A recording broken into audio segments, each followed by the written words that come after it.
And yes, I have the extra behind the scenes cam. Yeah, Skype sucks. I'm gonna write to them. Very strongly worded.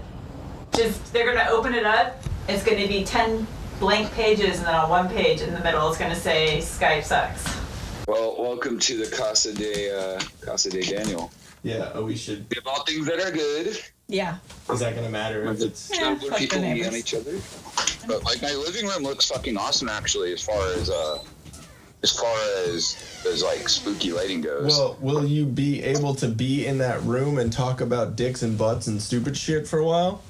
I think my roommate left, so until she comes back, I don't see why not. Okay. I mean, Yeah, the only thing is if we change the lighting, then it's just gonna be a bitch to fucking edit later. I mean, I'll do it if that's cool, but if not, if you can just go to your room, Dan. Go to your room. I'll go to your room, Daniel. Go to your room, sir. Skype. It's as easy as 1, 2, don't break your phone. Yeah, okay, so I have kind of an idea, because I think that light is giving a little too much, I can kill it. So, Do you no, don't kill it, don't kill it, don't kill it. Do you have mood lighting? No, you don't. Dick. I'll just do half. You know, the lighting is There we good. go. The lighting is good, but it's just the fact that it's in the view. So just tilt your phone a tad bit, or maybe put your phone higher on something. I don't know. That's what I'm saying. Oh no, Shit, that ain't gonna work. Like this?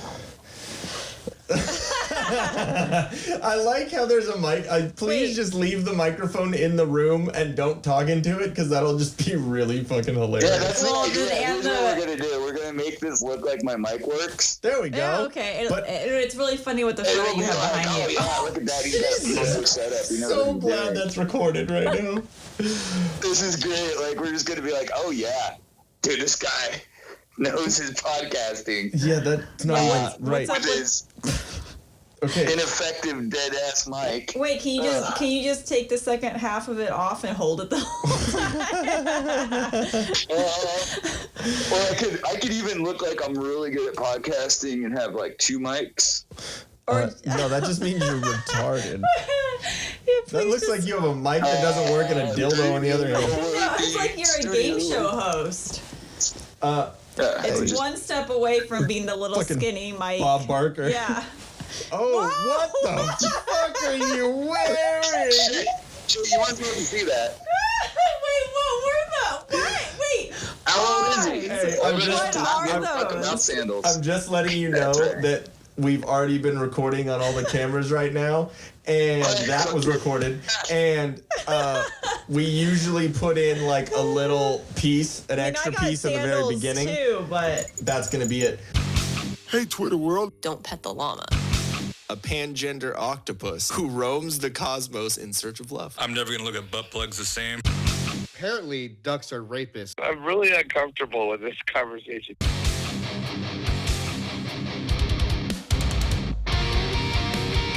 The Till Death Podcast with your hosts Ian and Jen Avina. Brought to you by Comfortably violent. Apparel.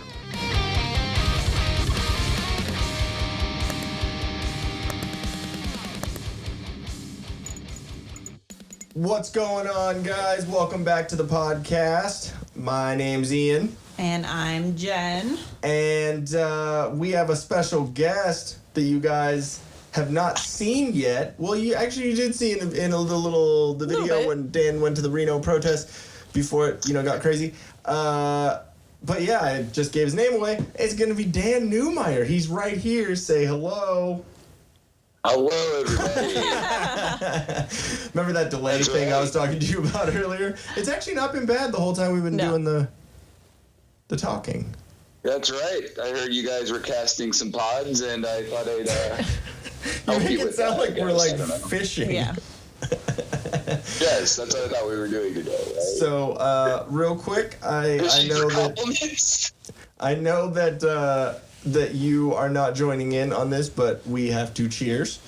and we'll get into. I'll choose you guys. I'll choose you guys. We'll get into why in a minute, but before. Before we get into the actual podcast, make sure you go check out Debt Advisors. Let me rewind that back real quick. Debt Advisors of America. Make sure you burp. Yeah. Make sure you check out Debt Advisors of America. Give a call at 616-965-6501. And make sure you check out Comfortably Violent Apparel. comfortablyviolent.bigcartel.com. Use the promo code TD20 for 20% off. And check them out on Instagram, comfortably_violent_apparel. All right, and make sure you check out our Teespring. Let's just get it out of here. Like the video, subscribe, click the bell, do all that stuff. All I see is Spotify. Whoa. What? Well, that was weird. What are you doing over there? We had it on screen record, don't we? I'm going to investigate that later. Were you just looking at porn? He was while trying to be on our podcast. Hey, what are you doing under the table there, sir? I see one hand that I can't... He's like, you see me. I'm not interviewing for that. This is... Okay, so let's get into a couple things real quick. Also, happy Halloween for everyone out there right now. If you're watching this the day it came out. Woo, we got a full moon. Yeah. We do, and we have a creepy little candle. We're studying thing in the right mood. That's our Halloween mood lighting. We are, and we have this cue Michael Jackson skeleton up there, which I don't know if you'll be able to see it, but he stares at kids' buttholes from the corner. I think all you can see is his pelvis. It's just a skeleton. Oh yeah. If you look in the video up top, I just see like from his dick down. He's getting dick down. What'd you say? I'm sorry, Dan. We are totally. What are you doing over there? I just see you trying to diddle us. I can see. Here's what I see on my end. I see Jen's knee. Okay. And I see Ian's knee, and I see a pumpkin and a skull. Okay. Oh, you don't see us. That's weird. That's so great. Okay, we hold on. see our video in the top right corner, and it does the whole... shows everything. That's nice. My camera has half of my grill. My mug is in half of the video, and then your knees are in the other half. And I'm like, oh, you have split Skype screen? is awesome. Oh, you know what? Probably because you have your phone. Probably because it's on your phone. That's probably what it is. Yeah, that's probably why. So can you just take off yourself? So you only see us? trying to do all this stuff. But what I have here this is probably here we gonna go. That's way better. Yeah? Cool. Gotcha. Can you see what I'm doing right here? Yeah, I got a nice gesture. Just trying to finger you, Dan. So... Wow. So anyways, so to start off real quick, we haven't talked to you in a little bit here on the podcast, and why don't you let everyone know kind of what's been going on with you, I guess. Oh, okay. So 2020 has been pretty much just a really fun year for everybody, and we just can't imagine like having a better time overarchingly. Yeah. Everyone's getting along. Everyone's prospering. It's my favorite year of all the years. Mm-hmm. This year of all the years. So it's been interesting. Let's see. A lot of changes. Job, no job. Depends on where I'm at. This, that, the other. Mm-hmm. Girls, no girls. This happens too. Let's see. What did that all lead up to? Oh, me being entirely sloshed for like the first half of the year. Yeah. And I know I'm not alone. I looked in other people's trash cans when I was bored, and I just kind of opened the lid and peeked in there, and it'd be about 3 feet tall of empty alcohol containers. And I'm like, okay, well, at least I'm not the only one getting completely shithoused at every given occasion.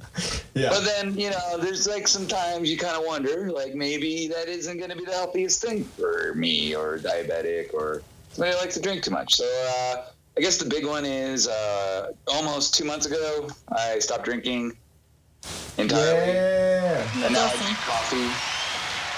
Our studio audience congratulates Probably you, not. sir. Thank you. I'm pretty sure our studio audience is familiar with the fact that what I like to do is my first language is drunken drivel, and then I minored in English.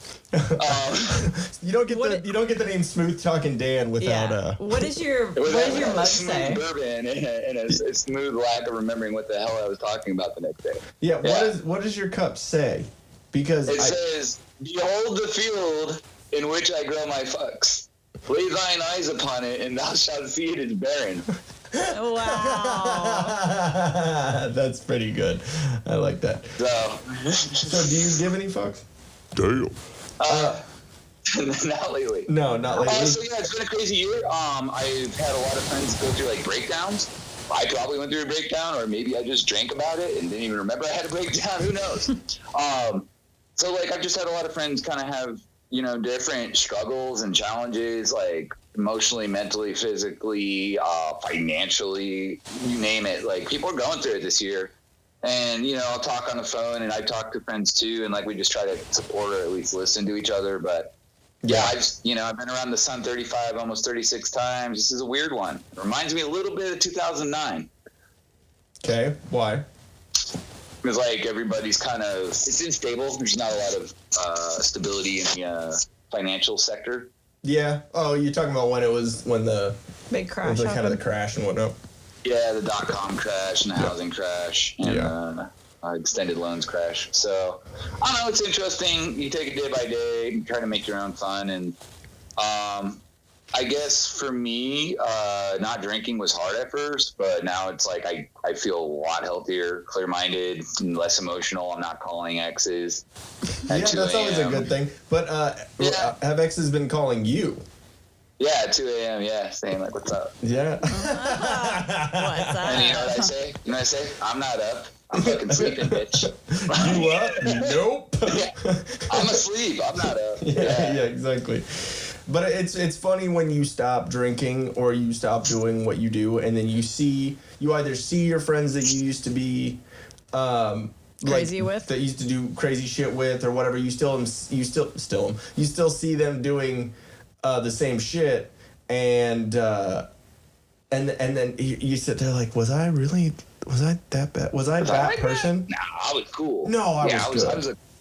I was cool. I was a cool, sexy drunk. And then like more months down the road, you're like, no, I was totally that guy. I was worse. Trailer parks trash. Yeah, that's right. I know. I watched some of this stuff and I'm like, did I really try to like lip sync a fucking Joe Exotic song at karaoke? Yeah, you did. Yeah. You did. You sent me that. I didn't post it because I kind of like you. And bad. Yeah, it was one of those things where I was like, Dan is either really high or Dan is either really drunk right now. And so I'm going to be the nicest that I can right now, but that was drunk music.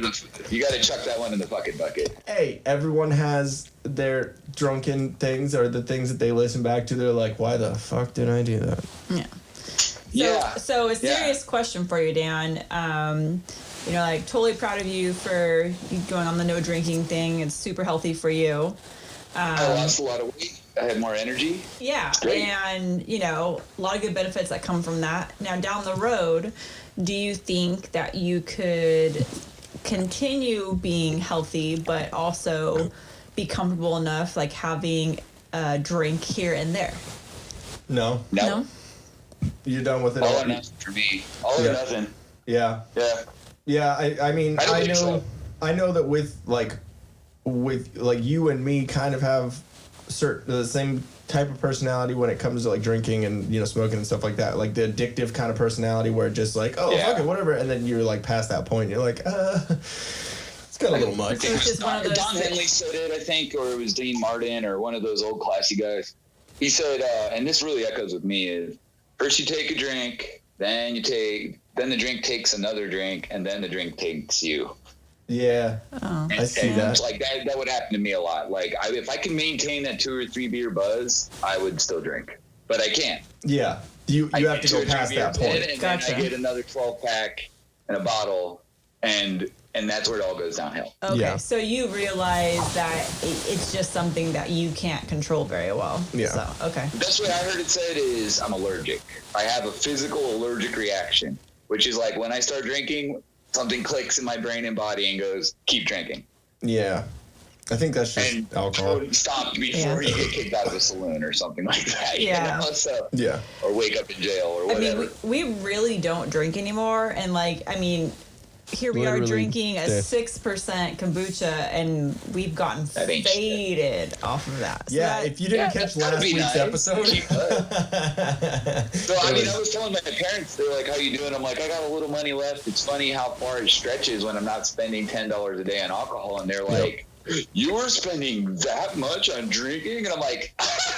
Yeah, that's $10? Barely. Yeah. $10 a day was nothing. Like, I'm talking, there were nights I would spend $100 at the bar. Like, easily. Whatever. Oh, yeah, especially if you're out with people and you're having fun. But, you know, that's so easy to do at a bar, though. Because after you're on tipping and everything. Cigarettes. Like, I come back, I'm $100 less, and I don't remember what I did. Yeah, I remember those days. Yeah, I mean, not saying that there wasn't fun had, but of what you remember. Of what you remember. There were, you know all the stories from Austin. You were a part of some of the stories in Austin. Oh, yeah. So, like, you understand that, and I'm sure that you had your nights of I think debauchery. The biggest thing that was, like, an eye-opener for me is when, like, after you and I got together, I never realized how loud I get when I'm drinking. And, like, I guess, so all these years in school... Like growing up, I got into college and I'm taking like leadership classes and public speaking classes. I was always told, you talk too quietly, you need to be louder. And so I got used to just projecting my voice and, being a better speaker. And I didn't realize how loud I got naturally. And then you add alcohol and you add the two of us together. Okay. Shit. So, I'm going to tell you a funny story that I don't think that we've actually told on this podcast, which might be one of the funniest stories that we have. So, it was months after we got together. I know what story you're talking about. Yeah, exactly. I think we've told this one. No. I've said one, but it never alluded to what it was. Anyway, sorry. Okay, so, was it a couple months after we got together? Yeah, it was a couple months. A couple months after we got together, it was at this place called Blackbird's Tavern down here in Old Town. It's like the place that reminds me of a lot of hipster spots in Austin. So I liked going there before I met her, and then she also liked it too. And so we went there, but we sat in the car, and it was when she was still trying to like front that she smoked weed, and like just to like. Kind of like, you don't gotta lie to kick it kind of thing, you know what I mean? Like, she's like, oh yeah, I smoke, let's smoke. And so we're sitting in the car just smoking, dude, just toking up the whole car. And we're both high as hell. There's like people dancing in their front yard, like next to us while we're smoking. Like it was too much. And that was before we even got out of the car. So we get out of the car, and I was like, and we might have even had road drinks. Yeah, like it was pregame, but like more on we were just really stoned. And I was like, this is fun. And as we're walking in, I was like, remember like the days when you would like, when you like go down when you're single and like go drunk and like, do all this. Go drunk? It was, like, go drunk. Like, you'd already be drunk going on. And, like, now we're just, like, high and it's fine. Like, you're with someone. You don't even really care. Like, it's just going to be a chill night. We're not going to get crazy. 5 minutes later, like, we walk, we're in line, and it's, like, $10 or something to get, $5 to get in or whatever. And so I'm high. Like, the weed hits me then, like right when we get up, and I see her talking to one person, and she because they're like there's two different people assisting us with getting our wristbands on and stuff, and he like was like trying to pay, but like couldn't manage like his wallet and the cash coming out of it. So I'm over here trying to figure this out. I like how you try and point me out first. Because you went in first. And then you go up and I swear the hostess or whatever you call her asked me, how many in your party? Like thinking like how many people am I paying for? And what she said is, how are you doing? She did not ask how I was doing. She said, how are you doing? And all I hear is, 1. And I'm sitting over there like, what the fuck? And then but I have just dollars in my hand. I don't have here. Here's the money. Take my money. I don't know what $10 is. Like, literally all of the weed that we smoked 5 minutes ago just hit me. So I'm just like, here. take $10 from me. I don't care. Because, like, the DJ's playing and everyone's dancing, so it's so loud in there. So the lady was probably like, this bitch just yelled one at me. So we finally get in. We go up to the bar, and I was like, watch how ridiculous this is, because we're single. We're not going to get a drink for, like, 30 minutes.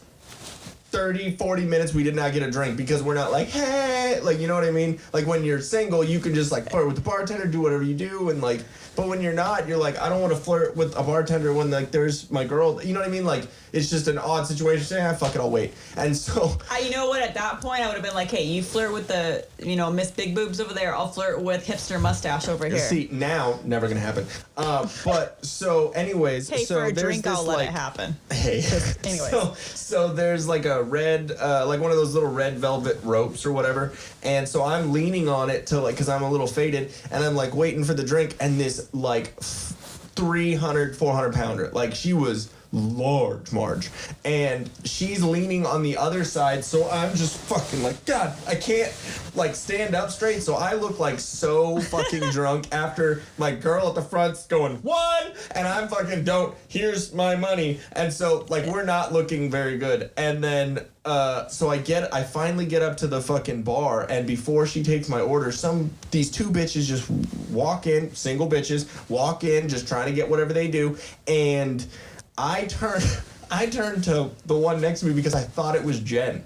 And I went, and just made this weird-ass face and noise, and Jen's behind me. And this girl's like, oh my God, who is this weird bearded man? And Jen's just dying. I'm dying laughing. Because I witnessed the whole thing. The lead up. I was like, oh man, he just went retarded to some random girl. So suffice to say, being drunk can get you into some fun stories. Yeah. But anyways, sorry, that random story. But yeah, dude, without that, so how fun is not drinking? Well, you smoke though. Yeah, do you smoke? I can't hear you. No sound. Did you mute yourself? That's what you get for fingering. Oh, that's what I get for, yeah, okay. Fingering. See, this microphone got muted. I like that. I like that a lot. Wow. Yeah, no, I mean, there's definitely a lot of fun stories that come from it. And that's one of the reasons why I was ready to stop drinking personally. Because, like, I had, I don't know, a good 10, 15 years of drinking under my belt. And I got to see all the good, the bad, the in-between, the creative, the stupid. I bartended for a while. Like, I felt like I reached a point in my life where I was like, you know what? I've gotten the full experience. Like, the full experience of the party lifestyle. And part of me was like, you know what? I'm 35, almost 36. If I go to a party, and let's say I'm the funniest and coolest guy at the party, right? I'm still almost 36 and at a party trying to be the funniest and coolest guy. You're still the 36-year-old drunk trying to hit on... Yeah, it's kind of pathetic, really. Like, so I was like, you know what? Yeah, that's all part of it. So, I mean, that's kind of a big deal.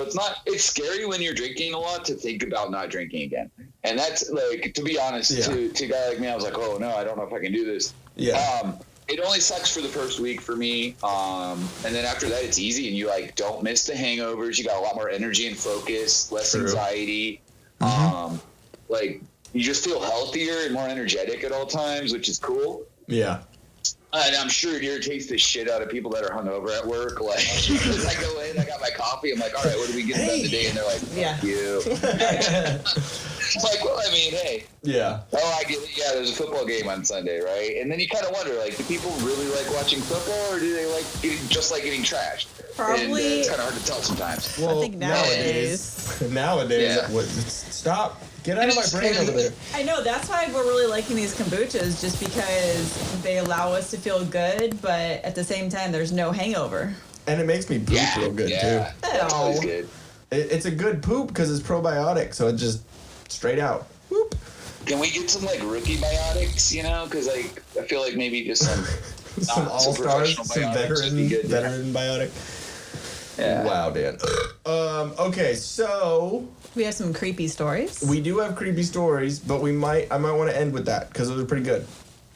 Yeah, it's a Halloween special, so... Yeah, so maybe we'll wait on those real quick.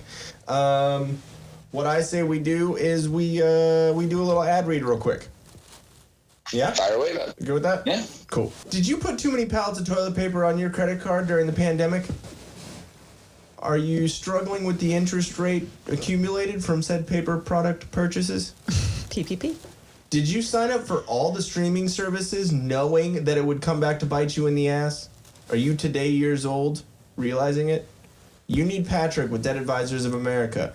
He'll give you a free consultation that'll put you on a fast track to getting your financial life back on track. Do not pay attention to Dan because it's really, really hard to read this ad read, seeing him in the corner doing this. Sorry. I'm shaking my microphone. Yeah.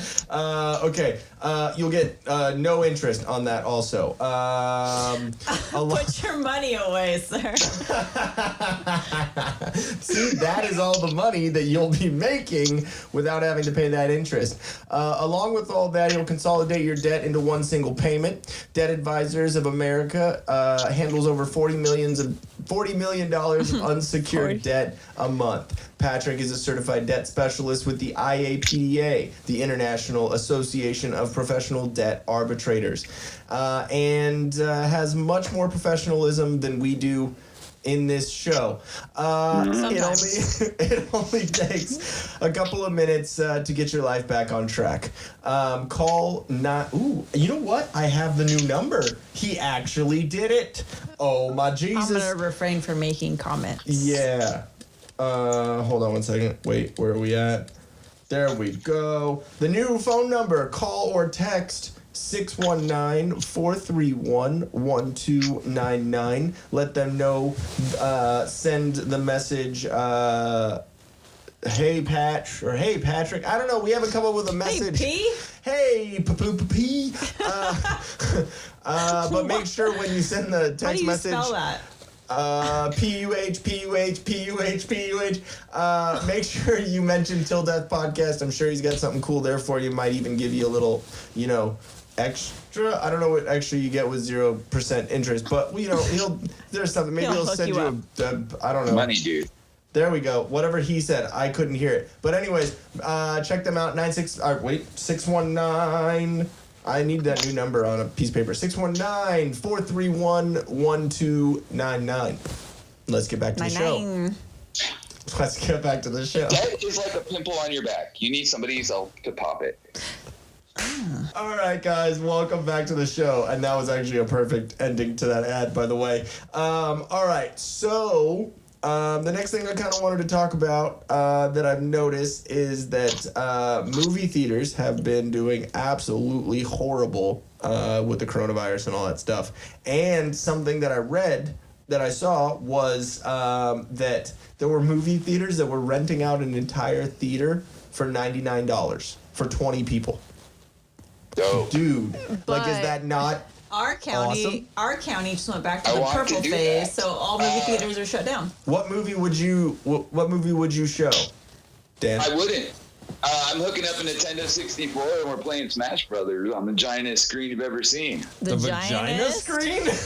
A giant, Yes. enormous screen. Yes, the movie screen. Oh, movie though. I guess if I had to pick a movie, it'd probably be like Grandma's Boy. Okay. Put it on the big screen? On the big screen. I'm saying, I would do something like Endgame or like one of the original Star Wars or like something that, you know what I mean, with all your friends Terminator. in there. Yeah, Endgame would be dope. Old school. Old school Terminator? Okay. That or even, maybe like Die Hard. You know what movie I started and I never finished? The one that I was all excited about seeing again? What? Remember you saw me watching it? Vampires. Oh, fucking Twilight? No, Twilight. Blade. Oh, Blade. You said vampires. I was like, yeah, no, Blade, that would be fun. We need to watch that. I started Blade, watching that. that was made before With Wesley when Snipes. vampires sucked blood, not dick, right? Yes, and went sparkly. Damn. Yeah. Damn. Well, the sparkle one Blade through the light grenade. Don't look at me. She's the one that likes Twilight. No, I didn't say I liked it. It just intrigued me. But when I was single, I really liked the characters. Well, yeah. I mean, not saying that we don't watch True Blood, so there's some cheesiness there, but That was way cheesy. well, yeah, not as cheesy as Sparkles. Anyways, we're gonna have a marital debate about that. But yeah, so what? Yeah. So what? So you said what movie? You said like Lord of the Rings or something? Harry Potter. Jen or me? Either one. I'll go True Romance. It's my favorite movie. So okay, there we go. Wait, what? True Romance. Brokeback Mountain? What about you, babe? Yeah, if it's a big screen, you definitely have to take advantage of that, and then the surround sound. So something that has an awesome soundtrack and lots of amazing scenes. So it definitely have to be some sort of action film. Debbie Does Dallas. No porn. Wah, wah, wah. Is that where you hit that button? No pirates. I'd have to think about it, honestly. I like how Dan laughed at that because he knows what I'm talking about, but Jen's all, no, I don't know. This part. Because, I mean, obviously everyone's going to immediately go for, like, Star Wars or something. But I'm thinking more old school, like maybe original Indiana Jones or something like that. That would actually be pretty cool. I don't know.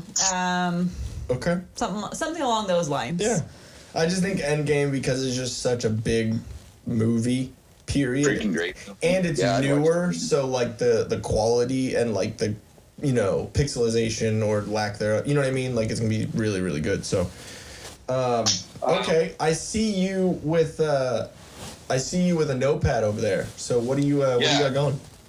The first thing I've got on here is you're talking movies. I figure it's kind of a nice segue. Mm-hmm. You guys want to chime in on like what's our least favorite or least scary movies and or like favorite scary movies? Easy. Okay, yeah, you first over there. So hands down, my favorite Halloween movies is the Halloween series. Like I love Michael Myers. That's hands down my favorite. Cool. Except the very last one, which was I think a whole different director and producer, the Halloween Resurrection. That was just stupid. But other than that, I love the original Halloween. Rob Zombie doing another one? I heard.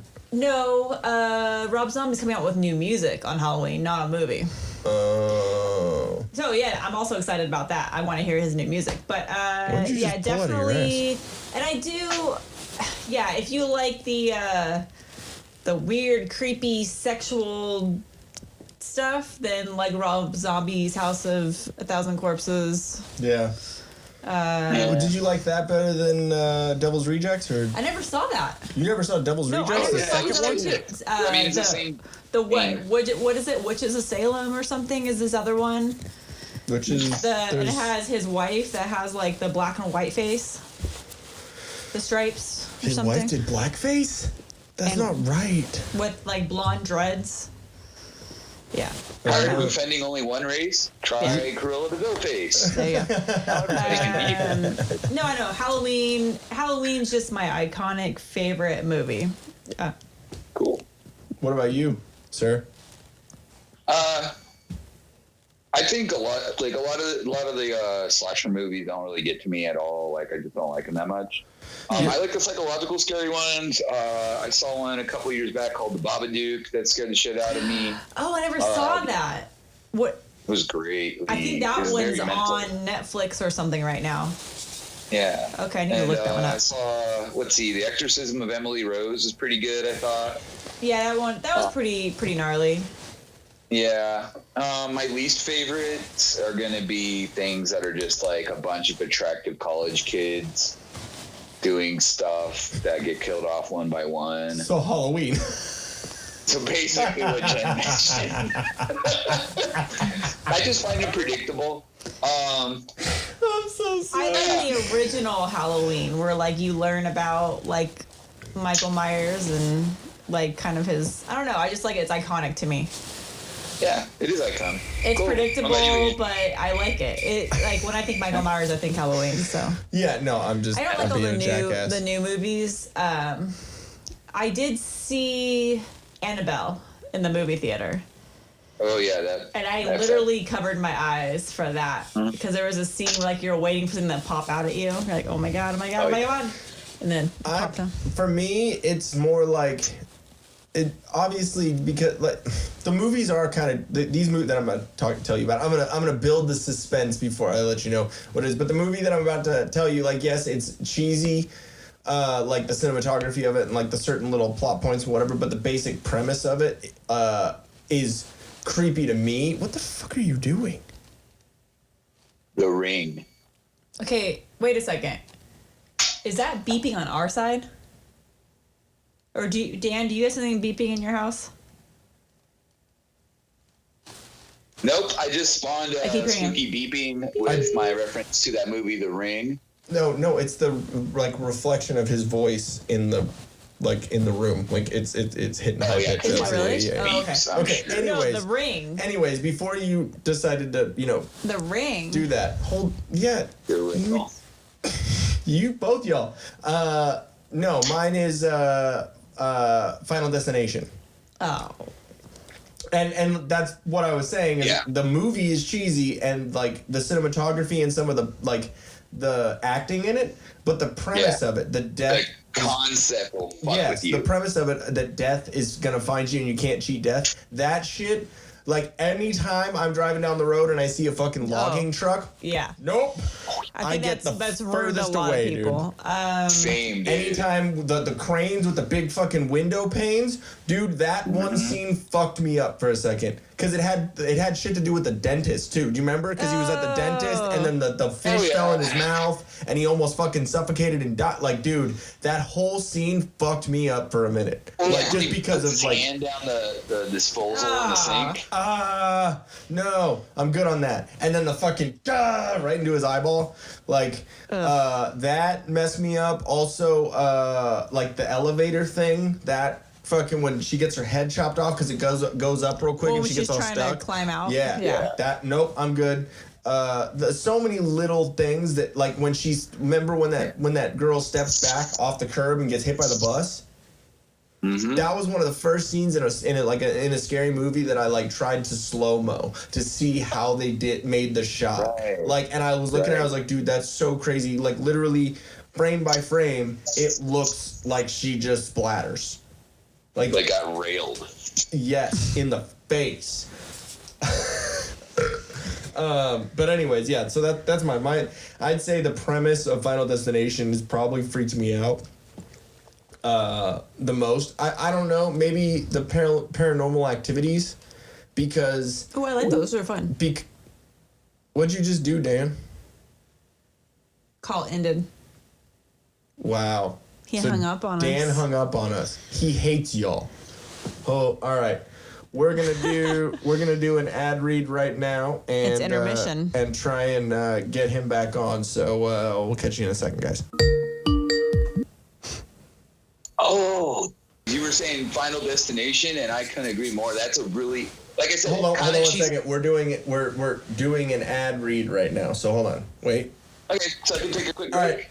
Yeah. If you want to take a break, you're good. All right, cool.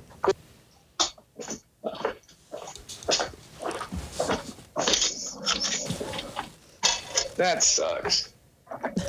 Freaking Skype is a piece of shit. Hey, I can still hear you, dick. Oh. Okay. All right. I'm gonna do an ad read. So, hold on. Okay. Being comfortable with violence is a must nowadays, whether it's in a parking lot, a store, at school, or at church. If you're faced with violence, be calm, be confident, and be comfortable. From the mat to the field, in comfort there is confidence. Have both with Comfortably Violent Apparel. And I think Charlotte over there is... Oh my gosh, she's going to take a dump in his room. Dude. Wait, what is she actually eating? Dude, dump it out, dump it out. Okay, make sure you go to comfortablyviolent.bigcartel.com. I knew that was going to happen. Once you figure out what you want, throw it in your cart. Use the promo code TD20 for 20% off your entire order. Also, check them out on Instagram at comfortably_violent_apparel. And yeah, Remember, comfortablyviolent.bigcartel.com. Promo code TD20. 20% off. And let's get back to your regularly scheduled Till Death podcast. Good ad. Comfortably Violent. That it makes me wonder. Are you like comfortably violent with other people, or are you comfortable with violence against yourself? Hey, I think the dog pooped in your room. Well, the dog took a shit in my room. Are you fucking? No. Hey. Hold. Why are you pausing things? You. There you go. I got a phone call, and so technical difficulties. It was funny because your door was shut when you left, and all of a sudden it just flung open. And then she it was cut off. right there. Ghost with the dog. And then the dog just came in. Can we put her on the camera real quick? She likes to be the center of attention. Yeah. Oh, look at that fat face. Okay. The second. Hey, say hi to the internet. Hello. Hi. The camera's down here, funny. Oh my gosh, she's so fat. How old is she? Oh. She's like 2.5. That's it? Oh. Yeah. She's a little runt. So what are you She's doing? big. And she likes to dance. Oh my gosh, look at that belly. Hey, put on a bra, girl. We can't put nudity on. Oh my gosh, look at her little tail. The little butt. The little tail, look at that. So let me go. And she's born with hip dysplasia, so her rear hips are kind of fused together. Oh. But she's adapted really well. They were gonna put her down, and my roommate adopted her. Oh. And, she can't walk I was well gonna or say, something? yeah, I was gonna say her walk looks a little. I just They're thought it gonna was a put her bulldog. down just because she can't walk well? I mean that, you know. like a crip walk. Hey, I gotta turn off the crock pot real quick. You're good. So hopefully, All right. hold on. What you making? And to answer your We're question making, real quick, Dan. Wait, I want to know We're what you making white chicken chili, like shredded chicken chili. Yum! I've never made that kind of chili before. Be dope. All right, come here. Okay, Yeah, you were asking about comfortably violent, yes? Yeah, are you comfortably like punching or being? Well, I violent? think what the whole concept, because it's Nick Wright. Oh yeah. So Veteran badass, yeah. So it's I think what he's basically trying to get across is that you need to be comfortable with it just in case it happens. You know what I mean? Yeah. I mean it's the That same makes sense. it's the same concept with being a gun owner. You're not gonna go and shoot someone, but if someone decides to attack you or someone that you love and care about or your property, then you're gonna be comfortable with it. Shit goes down, you should be comfortable with being able. Like, you don't want to be anybody out there if they're in a screwed up situation where violence is occurring. It shouldn't be as big of a surprise to them, right? Mm-hmm. And it's not like I'm saying it's good to be completely desensitized to violence, which happens a lot. Yeah. But like, Video it's one of those things where- games. because video games did it. No, it's like it's one of those things where the more in shock you are, the more shaken up you are with that situation, the worse your chances. Frankly, Yeah, because like, I mean, being able to make rational, calm decision and quick decision making in that kind of scenario is a survival skill that is valuable. exactly. It's like the fight or flight, or like, are you going to be comfortable in that situation where you know that you can handle yourself? Like you gotta be calm Or- as a cucumber. You have to be calm as cucumbers. Freak out and do something dumb. Okay, so real quick, because I know the last thing that we're gonna do, I want to end on the awesomeness. Oh, pup. I want to end on the awesomeness of our experiences in a haunted apartment. But before that, this episode is going to be coming out on Halloween, which means this is our last podcast before the election. Ooh. Exactly. So spooky enough, right? Yeah, right. So just wanted to kind of get your thoughts on what you think, because you said you watched the last debate, right? The only one who hasn't is Jen. She doesn't watch it, but she doesn't pay as much attention to politics. maybe Jen doesn't like having like the blood vessels on her forehead start to swell. No, I don't. I take all of that on for her, and then I just explain it to her later. You're like the force field that absorbs all of the bullshit that goes on. Politics stresses me out, and my goal is to get rid of stress. So I am steering clear of things that are stressors. Mm-hmm. Well, then avoid. I would say, then, Let Ian filter all the bullshit, and then when it comes through him as like his interpretation, it's less annoying. See, I'm trying to do it for both of y'all because I think you have about the same like approach, Dan. That you are like when I start talking to you about it, I can tell that you're like, all right, but then halfway through you're like, oh shit, I didn't know that.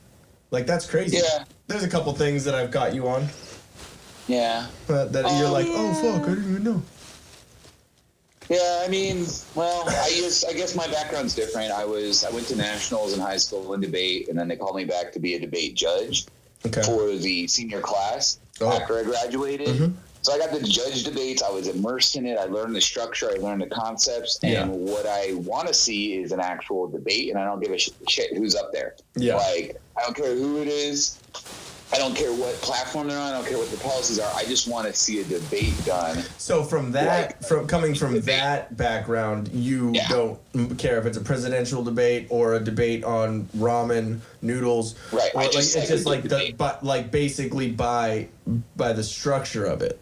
Like I see a structured, thought out debate, and that to me is exciting. Now, taking out that part of it. What did you think? Because obviously it's a debate with Trump. We never get that. But you know what I mean? Like taking out the fact that it's a presidential debate, it's a debate with Trump and also Biden, who doesn't know where he is or whether or not he has shit in his diaper at any point. So like taking out your structural part of it, what is your opinion of what happened? They both kind of trading places, I'd say. Like that movie Trading Places where, I'm in your body, you're in my body, but I'm the same person. Like, so it's kind of a little like Freaky twist Friday. on that in the sense that from the last, and honestly, these are shit debates because they aren't tackling topics. So who's Lindsay Lohan? That's not what's supposed to happen. So but what I would say is I saw Biden on the offensive a little more, and I saw Trump being less interrupted. No, I mean Trump doing kind this. Of a character shift. Yeah.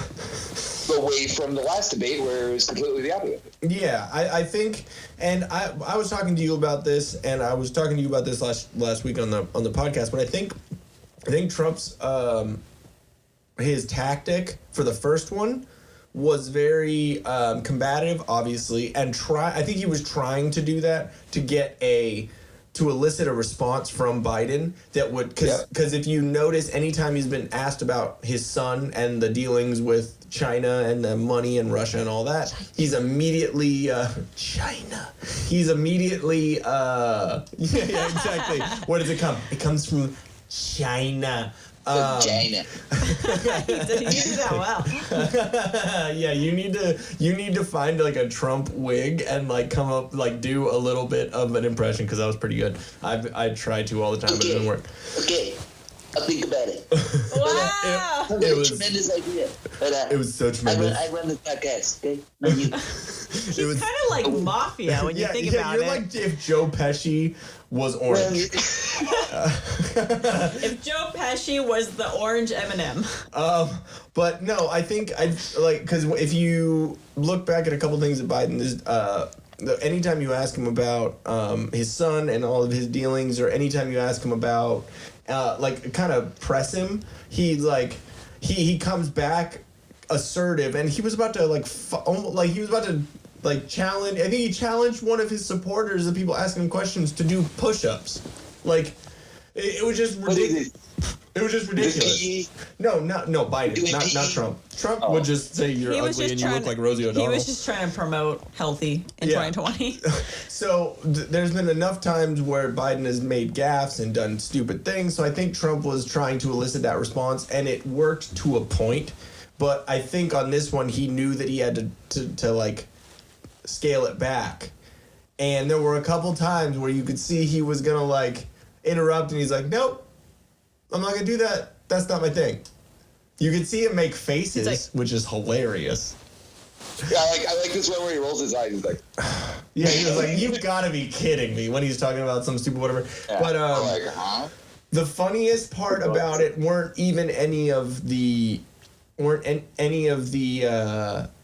the big one-liners. It was, and it's something that I talked to you about earlier. It was when I think Trump said, he said, like, "Oh yeah, like, where are you getting all this money?" Like, blah blah blah, kind of talking about, you know, his son and talking about China and all that stuff. And then Biden goes,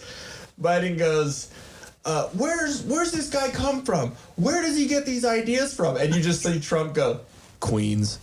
Like, Queen. It goes to explain how coherent, like the coherency of both of them.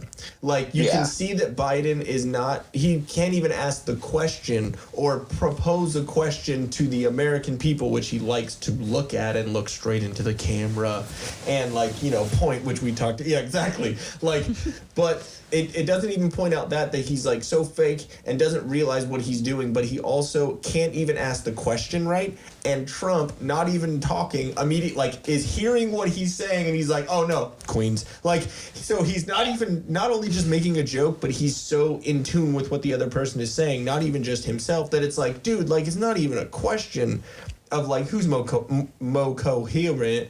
That's like you last night with mayonnaise. Yeah, shut up.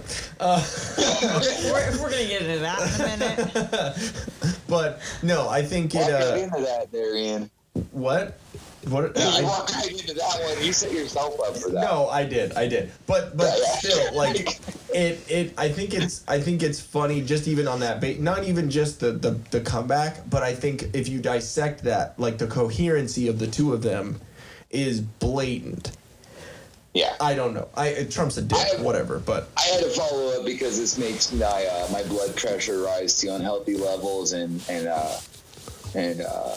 but along those lines, both of you guys, if you could pick somebody somewhat kind of famous, right? Like somewhat of a celebrity to be president, who would it be? And not why? Kanye West. Well, that's a not. I was going to say, you know, not Kevin Spacey, obviously, but like the only reason why I'm saying that is because Kanye went on Rogan and was talking, because, you know, he's still trying to be president, right?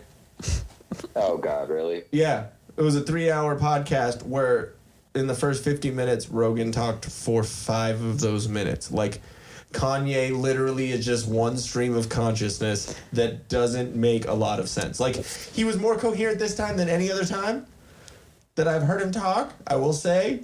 But still, like, what? Like, your brain is full of cats. I'm picking Harrison Ford for president. Harrison Ford? Yeah. Hell yeah.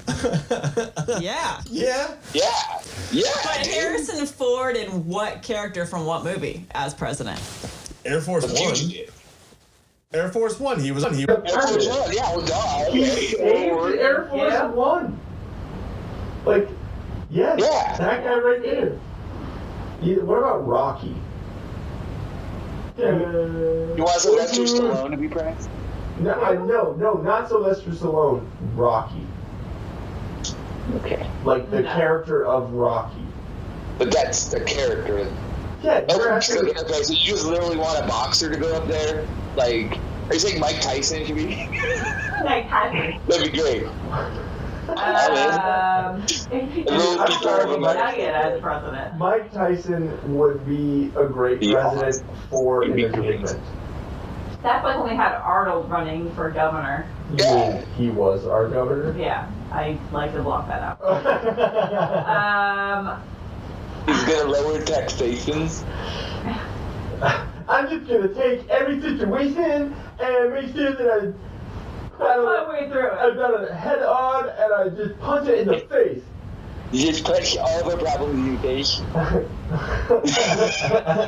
I'm just gonna figure out who's the worst person alive, and that's who I don't want president. And there's a lot of them, so I don't know how to. Wait, you said who's the best or who's the worst? I was saying who's the best. Like, who do you guys think would make a good, like, someone famous still person to Harrison be Ford. in charge of the US? I don't know. Because he's in all my favorite movies. Yeah. She's got a crush on Harrison Ford. Maybe like somebody like creepy and intense, like Joaquin Phoenix. I would say maybe Morgan Freeman. Oh, yeah. He plays God really well. Yeah. Well, again, you're going off characters. I'm being serious now. He has a calming Yeah, voice. Morgan Freeman would be great. There's a bunch of reasons why, because it seems like he's very level-headed, and he comes at things with an accountable type of outlook, I guess. There's one big clip that I'm sure everyone has seen where someone is talking to him about race and talking to him about race relations and a lot of stuff like that. And he said, I think the guy was on like CNN or some interview, and he said, how do we solve the race problem in America? And he said, stop talking about it. Yeah, stop thinking about. Yeah, I know that's he great. said, stop thinking about. I think also he said, stop thinking about me as a black man, and I'll stop thinking about you as a white man. Fucking perfect. And you know what? The thing too with Morgan Freeman is like he would provide a lot of just peace of mind and healing to our country, because every time I hear him, maybe there's other people like me, I just kind of get relaxed. Yeah. I'm like, Morgan Freeman's telling Okay, me. you've heard of the Calm app, right? ASMR. The what? Calm app? Oh yeah. Okay, so have you used it before? No. Okay, so I have it, and Morgan Freeman, there's a whole section on there where they have celebrity stories. So it's just a celebrity that is the voice of some story, and Morgan Freeman's on there. So you can literally fall asleep to Morgan Freeman talking. I can also fall asleep to Matthew McConaughey talking. All right. Good night. Be a lot cooler if you just fell the fuck asleep. Wow. No, but I again, that's not having anything to do with his policies or what he would actually do to govern, or because that's a large part of being a president. Okay. What? Are you fucking kidding me? Really? For that long? Okay, hold on one second. Are you guys experiencing technical difficulties? Yeah, it's because he has a Mac. Hold on one second. I'm gonna have to pull audio from there and intermingle all the audio. Alright, so we're back and good. Yeah, sorry, Dan. Are we good on all the?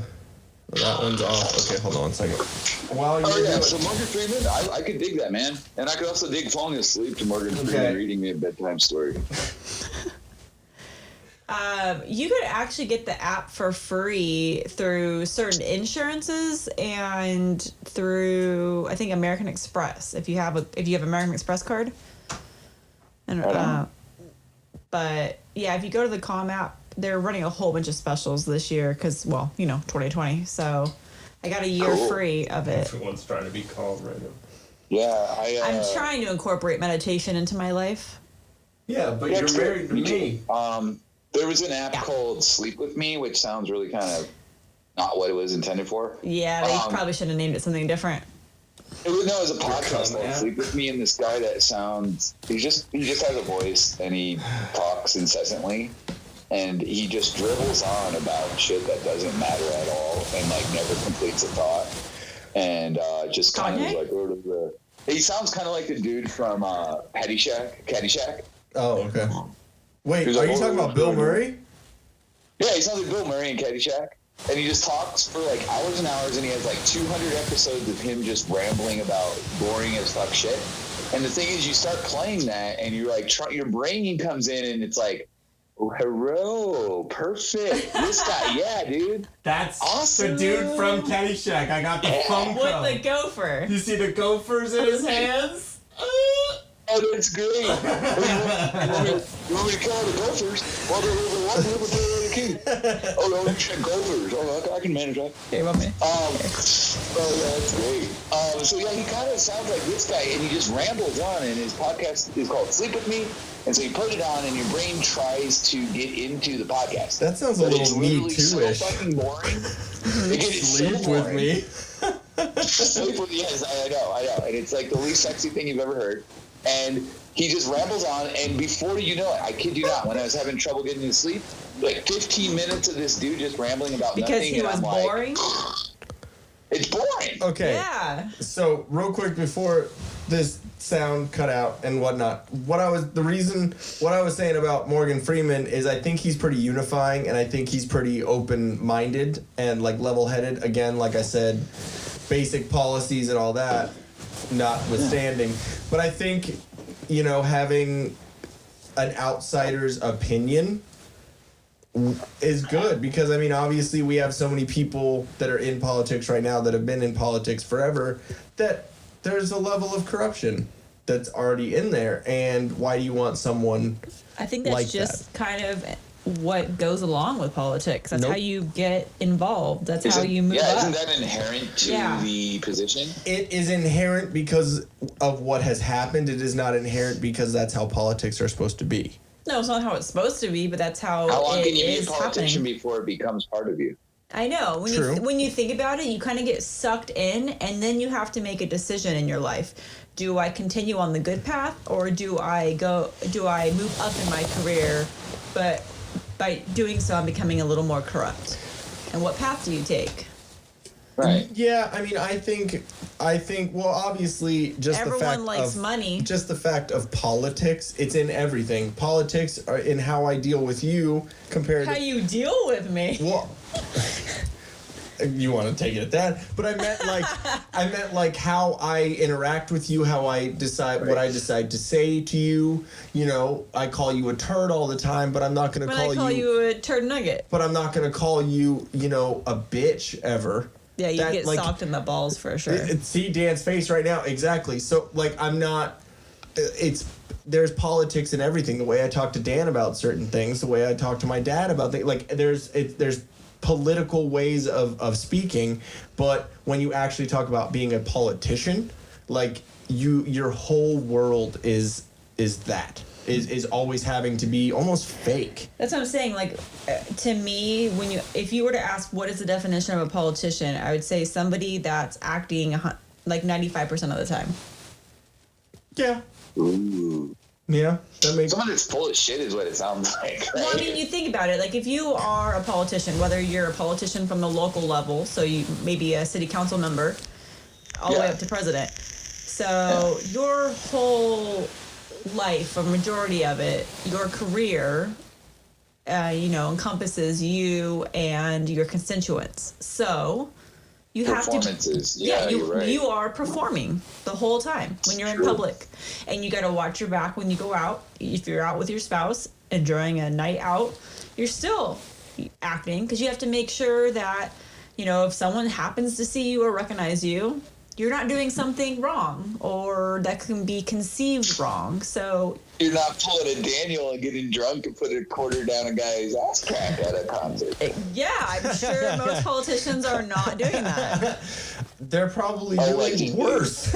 Or maybe that's a politician in Kentucky. I don't know. I don't know what their standards are out there. They have a low bar. He knows what to do with I'm his thinking money. like Louisiana, Kentucky, like those like southern there states. might be a scene there that would Florida for sure. Hey, Florida would have put me in for sure. They're like, Florida we need man. Why are we kink shaming anyone, people? It is Don't 2020. We should not shame people for their sexual perversions, okay? So are you saying Dan's perversion is putting coins down people's butts? I am saying and touching male titties. I am saying I just wanted to see what would happen, if it would do anything. Okay, if you are asking me if Dan is a pervert, yes. I think everyone has a level of pervert, Yeah, exactly. So what would be your percentage of pervertedness? So anyways, guys, next topic that we're going to talk about here on the Till What would Death be your percentage? Percentage of pervertedness? Yeah, is there a sliding scale to perversion, or is it like there? you just are not a pervert? But I mean, that's all subjective though. It is because subjective. Because someone that likes feet, I might think that's really, really perverted because I think that's disgusting and I hate feet and you should chop off everyone's feet because it's gross. But if someone likes feet, that's a pervert to me. But also, like, on the scale of perversion, there's, like, people that like, kids. Yeah, so and that's gross. That's the thing, obviously. too. So, in your own eyes, what percentage are you? I don't like feet. Yeah, see, feet are gross. I have homies that are into feet stuff, and I'm just like... Really? Like, I don't get that. Like, I the don't whole, get like, that. Is the, like, doing this thing? Yeah, like... dude, kind of like that. why... I mean, I'm not saying that I haven't, like, scrolled and, like, seen a weird, like, you get, like, the thumbnail, like, the preview. And you might be interested, but you're like, and you see it's like, well, dude, it's all feet. What are you doing? Like, do, like, a little bit of this, like, something, But, like... Kind of makes the word tube sock take on a whole new meaning, huh? Yeah, exactly. Well, you know what? So, like, okay, this is still same realm that we're talking about, but just kind of jumping out for a second here. So, the show that is my favorite right now, the 600-Pound Life People. So, one of the ladies on there basically made a career out of herself being fat. And she literally got pretty wealthy from just eating and eating on camera. So there's people out there that will pay to see someone stuff their face. Yeah, OnlyFans. That's what it is. So, I mean, Literally I think... anybody watches Diners, Drives, and Dives or whatever. Wait, what about Diners, that? Drive-ins, and Dives? Wait, what about that show? Anyone that watches that will watch her. Because fat and grease. People love to watch other people eat. I like that show, but I like that show for a different reason. I like that because it gives me ideas on what to make food. Like, okay, we're going to squirrel a second here. So there was an episode that I saw a couple weeks ago, and you came in and saw it. Of Diners, Drive-ins, and Dives. Let me tell you. Oh, my God. The sandwiches that they had on there. Like, I'm blanking. Oh yeah, no, they were really good. Like, one was like a fried chicken sandwich, but just the ingredients and how it was made, I was like, oh, tell me more. Mm-hmm. Let me see that chicken again. But would you feel the same way if this large woman was eating a sandwich? I'd be actually repulsed. I don't like to watch people. You wouldn't like people. the sandwich anymore. No, but it's the same sandwich. I am actually disgusted watching people eat. Because I'm one of those people that, yes, I don't get annoyed by hearing someone chewing on the camera. Chris, Martis. I just get annoyed if I'm sitting next to somebody and they may be loud eating. Yeah. I don't like watching large people eat. No, I don't like you're watching someone shove food in their mouth. I don't care if you're skinny and attractive. Yeah, fuck you right now, by the way, while you're sitting here. That doesn't do anything. You're not like if you large. had like a bucket of KFC right now and we're just like macking down on that, that's a whole different gross thing. So you're saying I could make money just like snacking? Yeah. Okay, so what you gotta do, hey, this is a challenge for Dan. This is a healthy challenge, nothing that would be bad for your health. You need to make a video of yourself eating and then showing your feet at the same time. Dude. We can get started anytime. Oh, I forgot you have the grandpa sandals on. Wait. At first I thought they were the toe sandals. What are those called? Not Crocs. I wasn't going to show my feet on the internet. No, the sandals that people started wearing like in CrossFit. Where it's like the toe. What the fuck are those called? Toe shoes, toe sandals? Oh yeah, toe shoes that are weird. They're like socks with toes. Yeah, but people started wearing them. I think they look like platypuses with them. But and they like totally fuck up your feet. Yeah. Yeah. That's what I thought you were wearing. He's basically wearing Crocs. I'm not that stupid. Wait, do you have a buckle on them? Yeah. Or are they Velcro? Oh God, they're Velcro. River sandals. So I can walk in a river without taking them off, you know? Okay, well, I understand that. You can wear those when you're camping. He's got hippie Crocs on. That's what he's got. But wait, you know what? It works for him because he's got the hair for it. Dude, that was so quick. That's like so convenient, do you shop at an organic store too? Do you like hemp products? Yeah. I know you have the ponytail. Dude, he has a braid and fucking Jesus sandals. He shops at a health food store. You shop at Whole Foods, don't you? I'm going to start a poll any day now. And we'll just... we got the next Koresh. Lemonade is pretty tasty. Yeah, we'll make some good lemonade. We'll call it like the cult of internal peace. There you and go. their vibration. No, it'll be the And cult of it's just gonna be a bunch of STD, people smooth pleasuring talking themselves and Dan. giving me their money. It'll be great. So, Okay, but I do have a question though. Please don't tell me you ever wear those sandals with white socks. No. Okay. Thank God. Okay. But anyways, what were you just... I don't even remember I'm not a where we heathen. veered I'm not off. a Philistine. What are you talking about? What kind of freaking retard would do that? First of all, your socks are going to get wrecked immediately. Yeah, exactly. Yeah, the socks. That's the problem. Also, you don't wear socks with sandals. You just never do that. Like, I'm pushing that boundary, right? I understand that these are not good footwear, but at least I'm not wearing socks with them. Step away from the boundary. If your friends are like, "Hey, dude, let's go out for the night," are you wearing those sandals? Fuck no. Okay, just checking. Good. Well, actually, yes, up until I leave the house. Okay, and that's fine. But when you leave the house, you got normal shoes on. So those are like your house slippers. Okay. Yeah, when I leave the house, I wear like New Balance or cowboy boots. Okay, you need to get a pair of Vans. That would have been crickets. Okay, I'm gonna put crickets in there. I'm not making it up, dude. I got great cowboy boots and New Balance are comfortable. No, Are those your cowboy boots right there by your bed? Is that what I'm seeing back there? Hold on. Whose I boots? thought I saw These those when the boys. dog was sniffing them. Yeah. Whose bed have your boots been New under? boot goofing. Hell yeah. New boot goofing. Okay, you know what, babe? You're saying you wanted cowboy boots. Yep. Why? Because I'm a man. Are they They're actually awesome. comfortable? Yeah. You're lying. They seem so uncomfortable. No, Once they you are break really them in, they're uncomfortable. great. Yeah, I would never get a pair. I Well, imagine here's your the thing, feet they're just not really. getting I hot and cheated and I sweaty put and them those big being insoles uncomfortable. in, so they just take a bunch of memory foam gel at the bottom. God, you're right, insoles. Yeah, I wear insoles. What are you? It's comfortable, right, Dan? It's fucking comfortable. Yeah. We've It is, entered yeah. middle age. And this is coming from the guy that saw the light when he tried the New Balance shoes. After that, you guys were making fun of me for my geriatric foot shoes. Yeah, and then I bought them. Shut up. And then you Yeah, cut the well, he bottom bought because they're some, comfy. but they actually look like they're not New Balances. Yeah. So, yeah, well, you don't want to look like you're the biggest dork. Yeah. But, Wait. like, You don't want to look like you wear those like long shorts with the shirt tucked into the fucking belt. Wait, what color are your New Balances? you don't want to look like a total dweeb, but they are comfortable at the What end of the color? day. and I What think color are they? Black. Okay, you're good. You're good. I'm like, you're not wearing the stereotypical white. White with like No, the it's blue blue and outlined white end. and the, like, Yeah, No. with Velcro. Okay. My grandpa wore those. No, those are grandma shoes.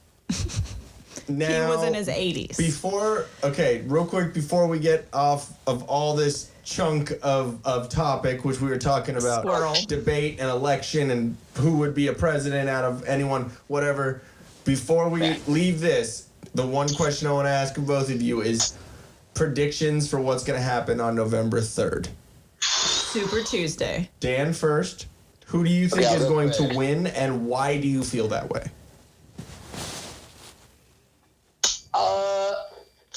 I feel like things could have gone vastly different if the DNC had done things differently leading up to this election, but they didn't. So it is what it is right now, and we're going to go from right now to what I think will happen after the election. Okay, I think Trump's going to win because of the landslide he won last time and the fact that he has made mistakes, but he's also done good things. And it's just that the opposition that is being brought to the incumbent is already been in office for 8 years. And I don't think people are very impressed with Biden for the most part. Yeah. But they're also not very impressed with Trump. So it's like, which piece of shit is going to be better? Well, how about the one that has only had 3.5 years? You know what I mean? Like, he ain't done nothing. He's only had a little bit of time. He's done some some shit. things good, and he's done some things bad, and both of them have. And, like, here's the thing.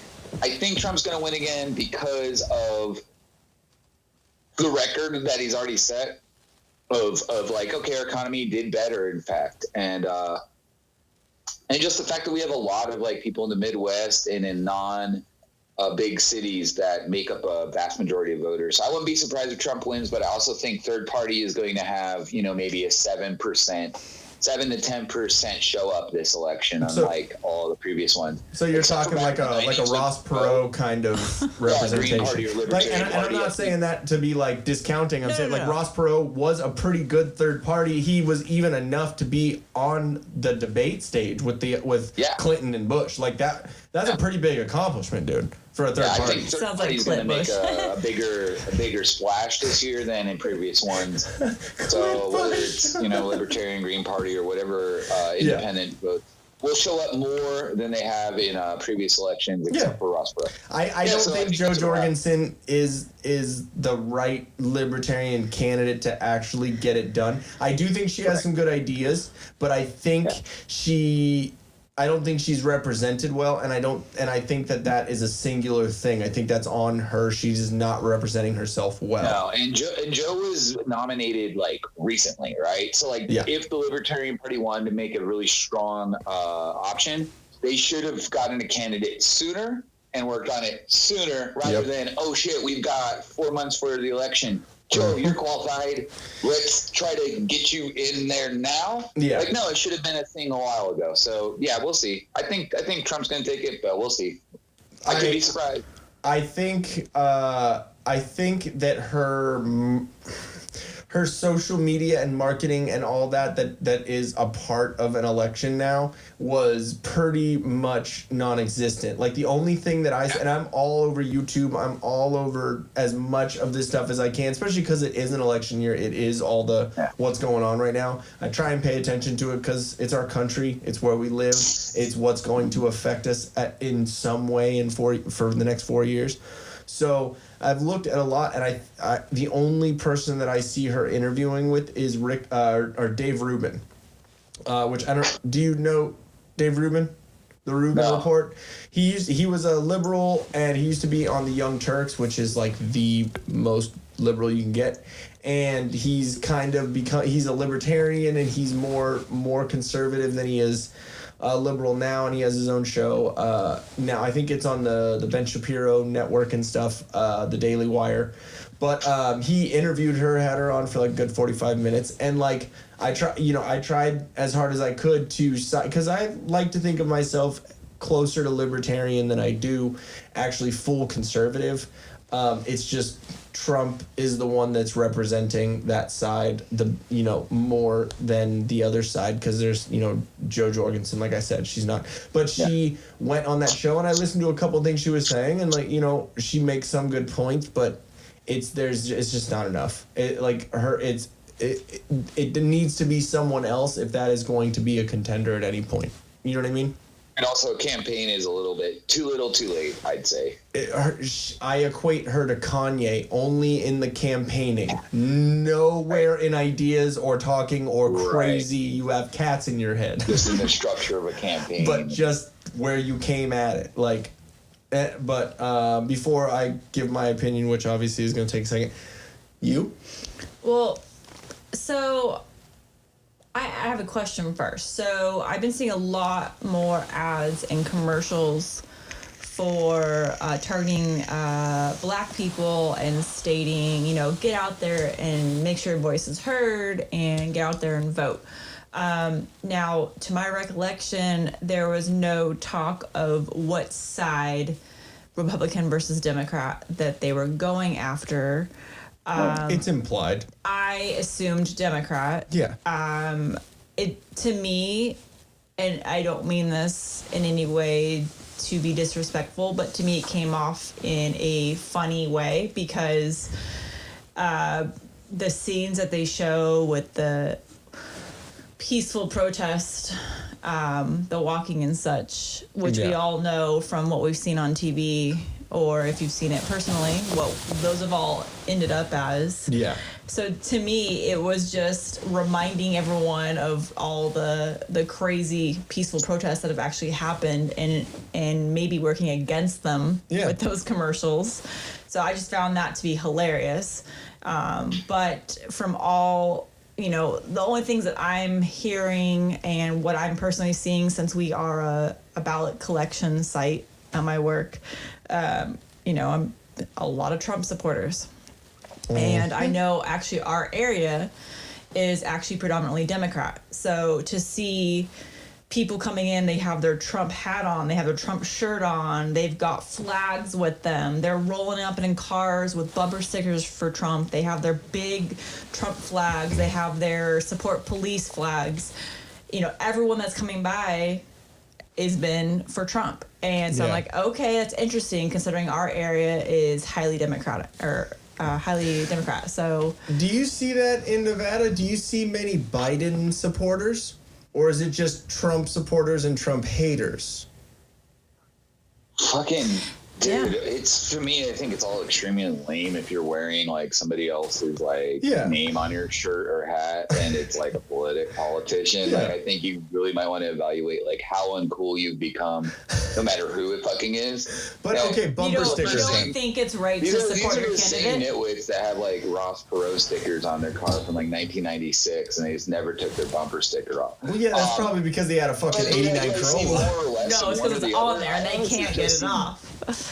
Well, I paint it. I don't fucking know. And what I'm going to try to say is, do I see more or less? You know what I see? A bunch of dweebs. I'm like, you guys get an identity. Don't fucking base your identity off of some figurehead puppet dude that's talking. Here, so like, what's funny is out here, you predominantly see the Trump supporters, and this makes it sound bad, but you predominantly see them with their big lifted trucks, the huge flags, like flagpoles. Same thing in Nevada. You see a lot of like Trump supporters, like, over my dead body, god dang it. Hilarious. As I'm driving home from work the other day, I see this little like lowered Nissan, I don't know what the two-door 240 300F. Yeah, one of those.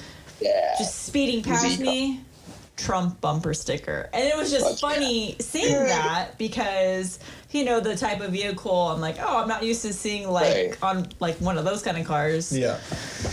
Cool. The reason why I asked, run around and just slap stickers on people's cars, and then they could get annoyed about it like the next day. Like, I should put a sticker on somebody's car that says like, this sticker doesn't belong here. No, what you should do is you should go to like Coachella or any of these like super hippie things and just take a bunch of Trump stickers and stick them on random cars and then see those people get like beat the shit out of those cars later because they're triggered and they hate it. No, just stick them on people. Yeah, well, because they're on drugs, so they don't remember it. Yeah, I mean, for you, I mean, that could be basically like putting pasties on girls. They're like, why did I get punched in the face? Oh. Well, Dan, you could just apply pasties. The reason why I asked that is because it's been a subconscious thing that I've seen. It's only like Trump support, Trump hate, not Trump support, Biden support. No, I don't see any Biden support. You know what I mean? Like it's hard. You're right. I see that a little more. It's like, I see people like either for or against the dude, but I don't see a whole lot of people being for or against. Yeah, isn't that strange?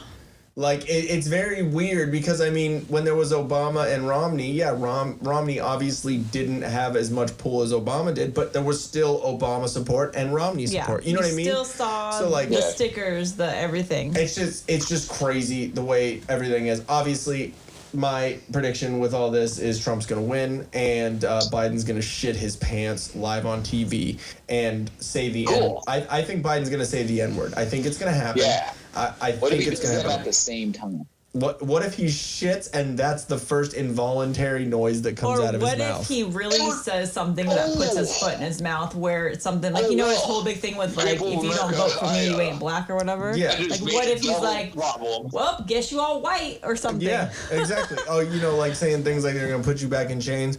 Oh, wait, he already said that. But anyways. All right, guys. So let's get on to the biggest topic that we have, which is Halloween. Woo! Oh, wait. It just reminded me, before we get into that, I have a short, hilarious story having to do with woo! So, I go on walks on my break with my boss and sometimes other coworkers, and... Okay, even though Dan is walking out of the room and seeming pee. like he's an asshole, yeah, I know. He can still hear us. Real quick. He can still hear us. So as we're going on our walk, we went through like this little park where everyone usually is walking or playing with their dogs. Mm-hmm. And this lady, like from a distance we see her, which we all thought she was a man because she had a shaved head or like a buzzed head. It's ma'am. And she looked like she was like homeless at first, just being crazy because she was like flailing her arms and her legs were like doing this weird thing. And I'm like, oh my God, look at that homeless dude over there. And my boss is like, oh, no, he's just doing Taibo. And I'm like, retardedly, okay. So we're like coming up on this person, and then we find out as we get closer, it's actually a female, and she's got her Apple earbuds in, and she sees us, and she's like, "Good morning, ladies! It's a beautiful day." Woo! And like, just she keeps doing this weird Taibo dance thing, but she is on another level. And like, we're getting farther from her, and she's just wooing like crazy, just at the top of her lungs. Like and that dog. Like, woo! Yeah, and I was like, oh my God, like, I want to be on her level. And I'm like, that's a mixture of Monster Energy and Coke right there. Yeah, there's no way you are not. Cocaine is a hell of a drug. I want to know what she was listening to, though, in her headphones. What if it was nothing? Bee Gees. Eye of the Tiger. I don't know, but I mean, because the park that we go to, on the trail, it's a fitness trail. So, like, every maybe 30 steps, there's a new thing. So there's like the pull-up station, and then there's the push-up station, and then there's that kind of fitness trail. They don't make you do push-ups before you start hiking. It's really cool. So you could tell she was in her fitness stuff, and obviously she wasn't like homeless because she had Apple earbuds, she had Adidas, like nice Adidas. She had nice stuff on. And, wearing a big old diamond wedding ring and everything, but definitely was on our level. I'm just saying maybe she was one of the typical valley moms out here. Hold on 1 second. This fucking thing. On Zanny. Oh my God. Are you serious with this shit right now? Hold on, guys. You seen the exercise video? Hold up. Wait. I need to... Wait, don't talk about anything. Yeah, sorry. I need to reconnect all this fucking shit right now. This had just stopped. Yeah, it just stopped right now. I was literally looking at it when it stopped. So give me 1 second. And I'm a little faded right now. I'm not as faded as I was last time, and I think it's because I had food this time. Wait, go figure. You eat food and it doesn't... That's weird. What are you putting in your cup there? Alright. I got some more coffee. Oh, you got coffee. How do you like your coffee? How do you take your coffee? Really get into the coffee. Oh, I could so talk to you a lot about coffee because I love coffee. How do you make your coffee, though? Sublimely, I take a roast of preference and I apply hot water into the grounds. Okay. Wait. So do you do French press, pour over, or machine? I do a Mr. Coffee because a French press is too messy and I can't make enough coffee with it. Sir, step away from the Mr. Coffee. You need to get yourself a okay, I don't know how you pronounce it. Still don't know. There's a cute puppy that just entered the room. I don't know how you pronounce it. Chemex? The glass. Chemex? The old school Borisolite glass. Chemex. I do not know how you pronounce it. It's Chemex. the original pour-over coffee container from like the 50s. Oh, okay. Chemex coffee makers. Okay, before we go off on all of this, we still have a good 20 minutes Yes. of But all let's this. have a little Okay. bit of the coffee, and then we'll get into that. Okay? Yeah. Okay. 5 Wait. minutes on coffee. Okay. Okay. So just While you guys are talking, I'm gonna smoke. do yourself a favor. Buy yourself one of those Chemex, whatever it's called. Chemex. All right. Your life will change. If you're getting into coffee, I've only brewed coffee this way for the past 4 years now. This looks cool. It's okay. Here's the thing. When you use a machine, it brews the coffee at too hot of a temperature, and when you brew coffee too hot, it actually makes the beans brew at more of an acidic level, and that's when you get more of the bitter tasting coffee. Hence Starbucks. Oh. So I use a gooseneck coffee or a gooseneck water kettle, and I boil well, you don't boil water. I guess you bring it up to the perfect temperature, which is 180 degrees. Okay. So you measure that, and then I pour it over the coffee, and I get a perfect cup every single time. No joke. Thank you, Jen. I'm looking into this. It's super inexpensive. You can get it. You can get a small one. You don't need to get like the large. I don't know how much coffee you drink in a day, but yeah, it does require a little bit more than just popping in a pod and pushing go. But the coffee tastes so much better. And just think about it. There's no plastic involved. You're not boiling hot water in plastic. You know, I'm in. Man. So thank you, Jen. Try it. This thing, it's worth it for like a better coffee experience. I'm willing to put a little more effort. You can buy pour overs from everywhere, Walmart, Target, wherever. You can get an inexpensive one for like $12. Oh yeah. And then you just buy the little coffee filter, the cone coffee filter that fits in that, and that's it. Alexa. There you go. Alexa, pour over coffee. All I have to say. Did you mean butt plug? No. Speaking of weird gifts that we have to get for Dan. Oh my God, we've gotten through the year without getting that for him. Yeah. You have not colored one single dick, sir. I admit it. And you know what? Look at that blank wall to your left. You have so much. Coloring some dicks. It's not a. Wait, look to your left. Oh wait, that's your closet. Never mind. Like you have so much room behind you for dicks. I don't think we need Starry Night up there, so we can take that painting down. Down and put up dicks. You mean Bony Night? I live here, man. No.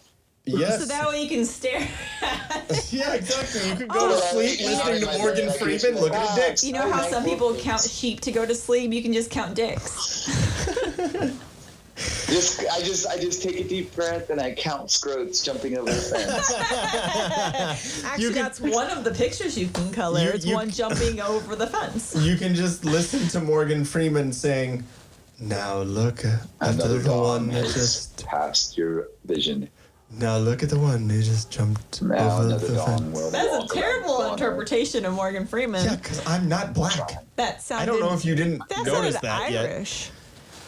We should all just peer upon the dongs and restfully drift into a sleep filled with. Oh my gosh, that's what you need to make. A big dongy night.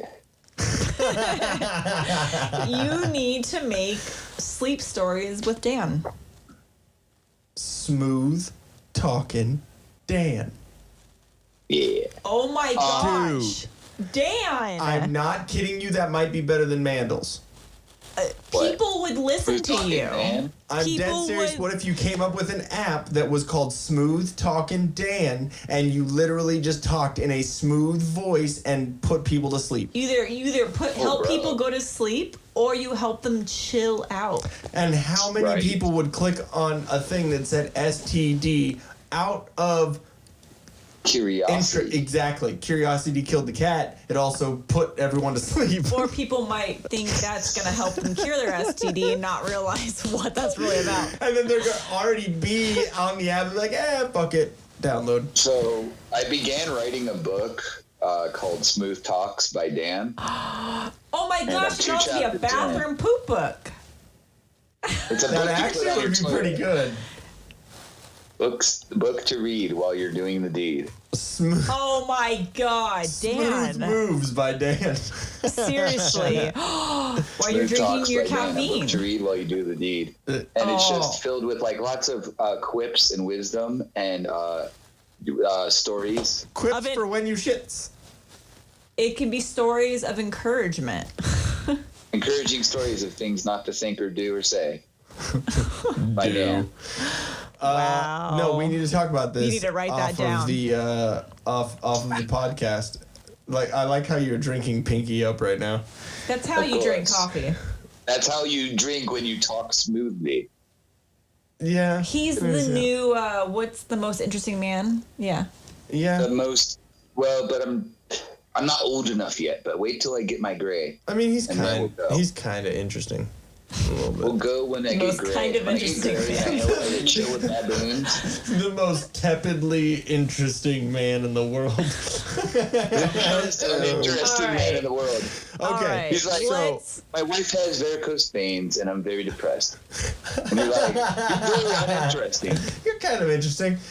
Okay. Let's talk scary. Let's talk scary stories, because if not, we're never going to get into it. This is definitely... Oh, I fucking love this. So we've been talking about doing this for, 2 years now, man? I mean, yeah. I love scary stories, so I'm excited. Podcast. That's when we first brought it up, I think. It was like right at the inception of... Yeah, because we had you on right after Halloween last year, I think. Or like right around that time. And it was like, oh, fuck, we can't, so we wanted to make sure that we saved it. Okay, so to everyone out there, me and Dan used to live together. And it was... an experience. It was... when we were involved they were interesting alternative lifestyle things. That sounds wrong. Okay, Dan, I'm not going to let you finish that sentence, okay? We did not live together. We were not partners. That is not... Just partners in crime. We weren't cohabitating. Exactly, actually. We were living together and taking place in things that dispensaries cover now. There you go. Partners The very in crime. apt explanation, right? When there was a guy, I was the guy. Dan lived with me. We'll just say that. With other things. But anyways, so I had like stayed over a couple of times and like felt a weird vibe about the place, but it was with Dan, so I figured, like just Dan. Can't you? It's gonna be fucking spooky. It'll be great. And then made you feel okay about moving in? I had only known him for a couple of years, okay? So we were just met like 4 or 5 years before, and like yeah. So I just didn't know the guy.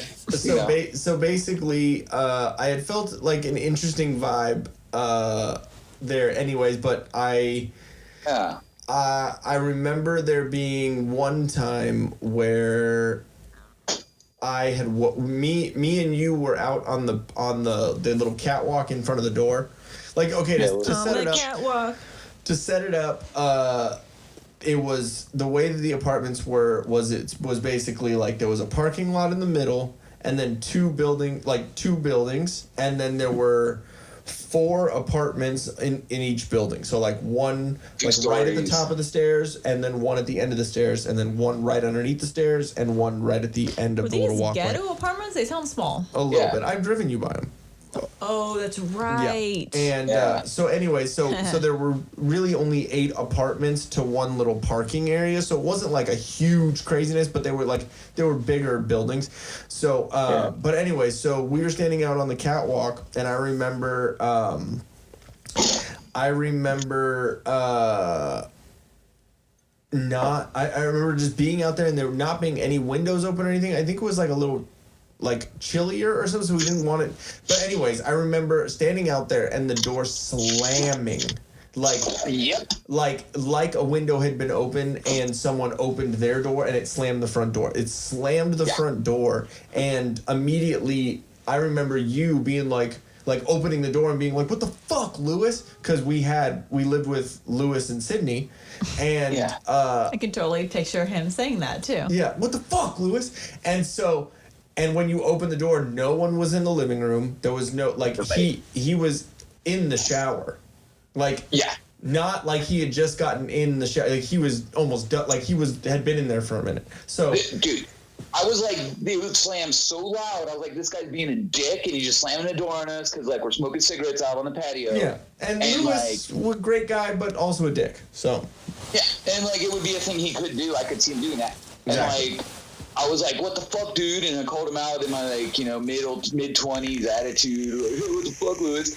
But nobody was in the house. There was no heavy wind, nothing. And this would be the first of several encounters where our resident ghost would fuck with doors. That's the first time, and that's before I lived there. That was right. That was when I first. That's why I started that's why I felt weird vibes, because I was like, that was weird. But then I was like, it's fucking whatever. And then so after I had actually moved in. when I say moved in, I said, hey, like, I got you a job at Pizza Hut delivering pizzas, so why don't you let me sleep on your couch? And that was pretty much like my moving in. You can be the guy on the sofa. Yeah, exactly. I'll be the guy on the couch. I already smoked a bunch of weed, so it worked out perfectly. I just wasn't bald and, Stephen Wright.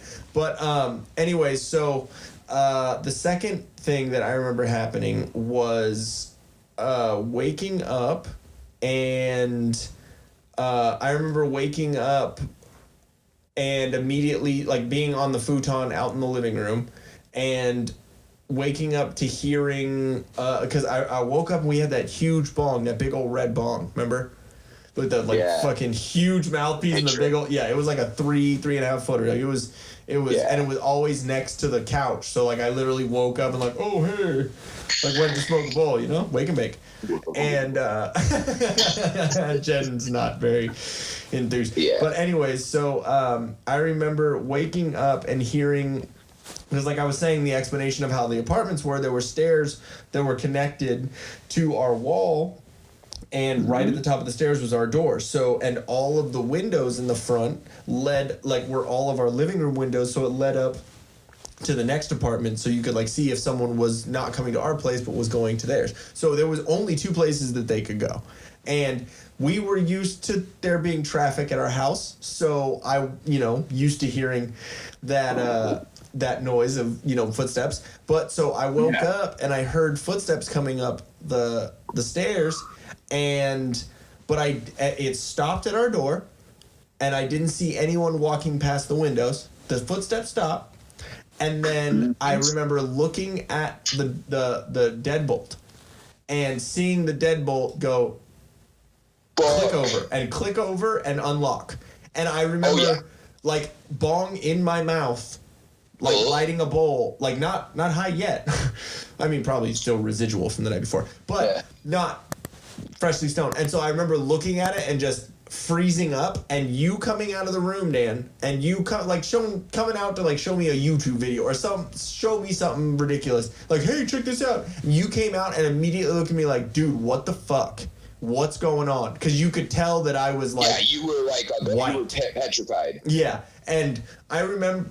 Okay, again with some of these stories, make sure that I'm telling them right, because this is the way I see them in my head. I remember you being like, what the fuck, dude? I said someone just walked up the stairs, came up to our door and unlocked the deadbolt and did nothing. No door open. They didn't walk. I didn't hear any footsteps. Nothing. That's all you ran into your room, grabbed your shotgun, opened the front door. Is that accurate? That would be exactly what I would do. Okay. Yes. So I remember you grabbing your shotgun, going outside, clicking it, and being like, what's up? Like trying to like look for whoever's at our front door. Yeah, like, but what are you doing? obviously somebody that had to move the deadbolt would have had to have a key. Exactly. Right? So he walks outside, shotgun. I think he's still in fucking boxers. Like, he's still not even awake. Yeah, like just waking up. And was this Santee? Close. El Cajon-ish, like Lake Murray, Fletcher Parkway area. And was it Severin Forte, right?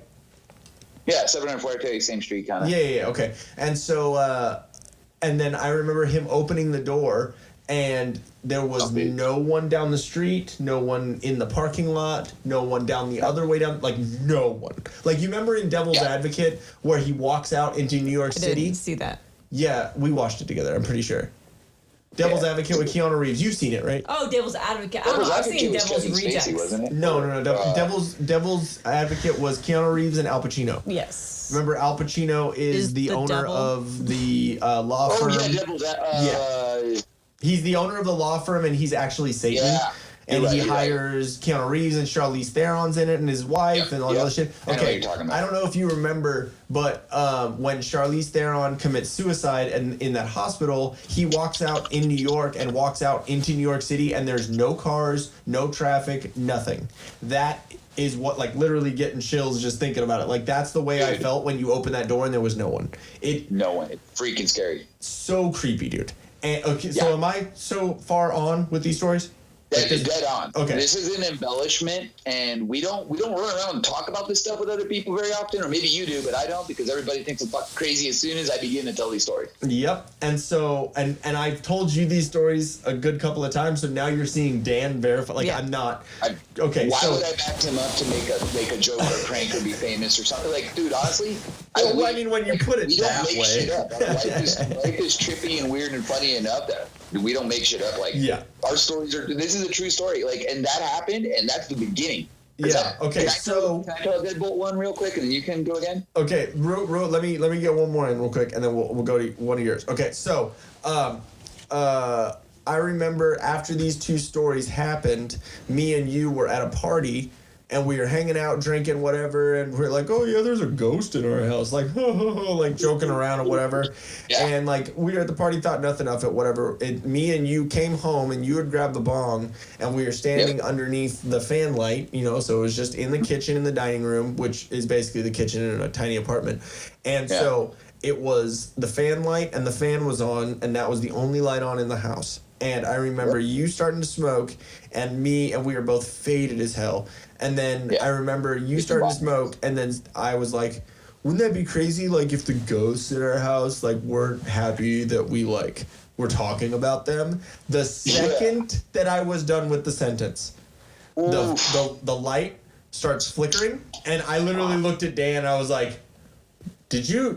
Jeff. Did you see that? We both like looked at each other. Yeah. And the fucking light is just going. So it's flickering, and I'm like, okay, I'm not just super like fucked up. Like that's. Dude, I would have run outside. We looked at each other like, am I fucking imagining this? Exactly. I didn't say anything, but it was just the look of like, what? Like really? And then so it's still flickering, and then gets the brightest light I have ever seen out of a fucking light bulb, and then went out. Okay. I remember looking at you and being like, dude, I'm not doing this because I'm gay. I'm doing this because I'm scared. And I grabbed your hand. I was like, dude, that was terrifying. One thing, though, that's actually what old light bulbs do, though, when they really go out. They do flicker, and then because of the residual energy, like the last bit, then they get really bright and go out. So, I mean, it could have been ironic. Coincidence, but the timing. But the timing was impeccable. I will admit. Okay, so Dan, let's just continue our conversation. The two of us right now. On the outsider bringing in the. I don't care if it was a coincidence or not. It was freaking scary. Now, if one of these light bulbs on us right now all of a sudden did that, I would run outside with my kombucha. She would Joe Biden herself. I'd Biden myself. She would shit her pants. Can we get that going? I hope I was wearing my brown shorts because that scared the crap out of me. Okay, what is yours? Many occasions where there were chill-inducing, unexplainable things occurred. That deadbolt experience. Yes. I had one of those from the other side. Okay. Of the door. Yeah, I remember you saying something about this. Yeah, when I walked in. Where the roommates are hanging out and they're just chilling and watching a movie or something on TV. Everyone's sitting down and we're just watching a movie or playing Smash Brothers or something. Yeah. And I'm outside smoking a cigarette on the front patio, and I'm chilling there, and I fucking hear the door deadbolt like lock, and I'm like pissed off immediately. Because I think Lewis is fucking with me. I'm like, Lewis, don't be a dick, dude. I don't have my key. Like, I'm literally stuck out here. It's cold. I don't have my key. Stop fucking around. And he's like, what the fuck are you talking about? And I'm like, yeah, dude, very fucking funny. I get it. Let me in the house, dude. Yeah. And he's just like, shut the fuck up, dude. It's unlocked. I'm like, no, it's not unlocked. Like, the deadbolt's fucking locked, dude. And you locked it. And he's like, no, I didn't. You locked it, idiot. You've got your keys. And I'm like... We're just like bickering back and forth about this dumb shit until I finally get let back into the living room, and he goes, "Why are you fucking with us?" And I'm like, "Why are you fucking with me?" And like we're going back and forth. He's like, "You obviously locked it because you need a key to lock the deadbolt from the outside." Yeah. I'm like, "Do I have my keys? Here's my keys. They're right in my room. Here's my keys. See them right there. How did the deadbolt get locked in?" And he's like, how did the deadbolt get locked in? And at that point, you're sitting there like, okay, he's not fucking with, like, he was serious. And I was like, so Lewis didn't lock the deadbolt, and he's convinced I didn't lock the deadbolt, and we both look at each other, we're like, we've got a ghost, dude. Yeah. Okay, so that happened in between the time of the light bulb thing and the situation. The situation. The big, ultimate fucking craziness. Okay, so to give a little background on the way we had our living room set up, we had black light. We had probably about 6 or 7 black light, like the bulbs, right? Yeah. And we had a Jimi Hendrix poster. We had a Zeppelin poster. All black light posters. Stereotypical 20-year-old stoner who does shrooms. Stonery. Okay. That literally that was our living room, and I slept in that living room most of the time, so I was always just tripped out. And then we had this TV where both inputs were different minimum volumes. Like you could have the DVD player on at like 30, and it was the same as or you could have the Nintendo 64 on at 30. While the DVD player was on at 10, and it was the same volume. So it was like a weird thing with the TV that I remember personally. I don't know if you remember, Dan, but so I remember one night we were watching Beer Fest, and we had the input switched for some reason. So Beer Fest was really fucking loud, like really loud on the TV. For some reason, Dan, you were asleep, and also Sydney, Lewis's wife, was asleep on the couch. So we're all in this. So it was me, you, Lewis, Sydney. I think Nick Oakes. Nick Oakes, maybe. Yeah, it was Nick another Oakes. Person. I know it was a full sofa. No, it was Nick Oakes. Even though, fuck that guy. But it was Nick Oakes, and then another. I think a girl that he was dating or whatever. Anyways, it was 6 of us. So we're all in there. You're asleep. Sydney's asleep on the couch, and you're asleep in a regular office chair kind of thing, like a recliner kind of chair. Regular chair kind of thing. Wasn't it like that basin? I don't know if it was a Papasan, but it was close. It was like half and half. But anyways, right next to you on the wall was a. How would we describe this thing?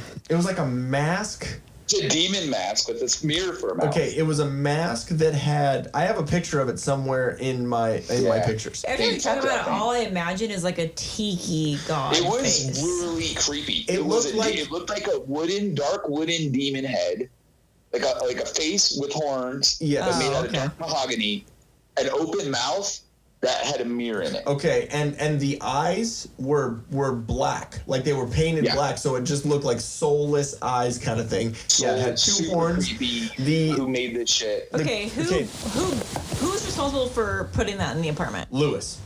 He bought it at a fucking swap meet.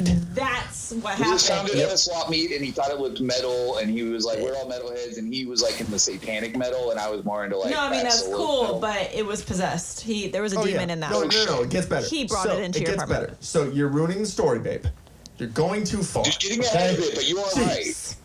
Anyway, so yes, what you Dan, what you had said about the mirror. So it was a mirror and it was like the mouth was open. Like and someone you could screaming. See the teeth. Yeah, but you could see the teeth, and then the mouth was open. But in the open part of the mouth, it was a mirror. No, like it was like screaming with the teeth open. Okay. With a mirror and just creepy. Yeah, creepy. and then but the teeth in the mouth was all mirror. You could see the teeth, and but in between the teeth, that was the mirror. Just the mirror. Okay, you see what I mean? So you can see the teeth, but the mouth's still open. But anyways, so in that part where the mirror was, it wasn't pretty cool though. It is pretty cool looking, but in the part where the mirror was, it was like a fun house mirror. It was kind of wavy, so creepy. you could kind of like see your face in the mirror, and it was like weird. But then, you're getting like chills just thinking about it, right? A warped mirror. It was like a warped mirror, so we were like, oh man, it's just a fucking cheap piece of shit, whatever, right? Yeah. And so we're watching Beer Fest, and out of nowhere, you just hear this, like, bam, like the loudest.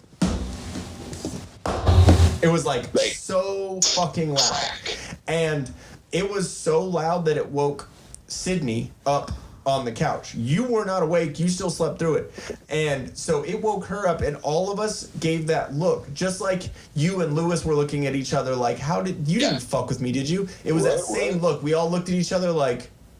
Did you do that? Did you do that? And everyone had that same look, so I was like, no one did that on purpose. The movie? Yeah. No, it was still loud as fuck, and it was during the end of Beer Fest when they're all loud and crazy, whatever going on. So it's not like it was quiet. And so it goes crazy, and then after a while, I realized that it came from where Dan's area was, where he was laying, he was, the mask was here about, and he's sleeping about here. Oh my God, you were like right next to it. And I was like passed out underneath it. And so I woke up, and so I'm looking around, and I realized that I was like, it came from that area, and I was like, but Dan's asleep. It would have woken him up. It woke fucking. What's her name? Jesus Christ. Sydney. I literally was going to say Sophie. It woke Sydney up. Like, this is, it can't be right next to Dan. And then someone just says, dude, look at the mask. No, fuck. I hate and I literally, everyone, scary movie style, just, look over, and immediately we're like, holy shit. I said, Dan, wake up. Dan, wake up. And to explain you when waking up, you are either the nicest person to get everyone to shut the fuck up so you can sleep, or you are the rudest person to get everyone to shut the fuck up so you can sleep. And you were like, no, what, dude, huh? And I was like, dude, the mask did some shit next to you. No, the mask is fine, bro. It's fine. It's okay. I was like, dude, get away. And I said the mask cracked, and your eyes went open, and you said, what? And I okay, you know how when glass breaks, it spider webs, right? It spider webs, everything is connected, right? This was 3 scratches across the mirror. Literally 3 vertical scratches about an inch apart. And now, remember I told you how the mirror was a funhouse mirror? Mm-hmm. It was flat. You could perfectly see your reflection in this mirror again. With 3 perfectly vertical Please tell me you immediately threw it away outside. I immediately threw it in the fucking dumpster. Okay. The creepy thing is the thing that made me think it was so weird was that I know this sounds fucking lame, but I had just seen Constantine, that movie with, I remember when the demon comes out of the mirror, because it gets broken. That's exactly what I thought, and it looked like it would have him scratched, like someone scratched to get out of the mirror.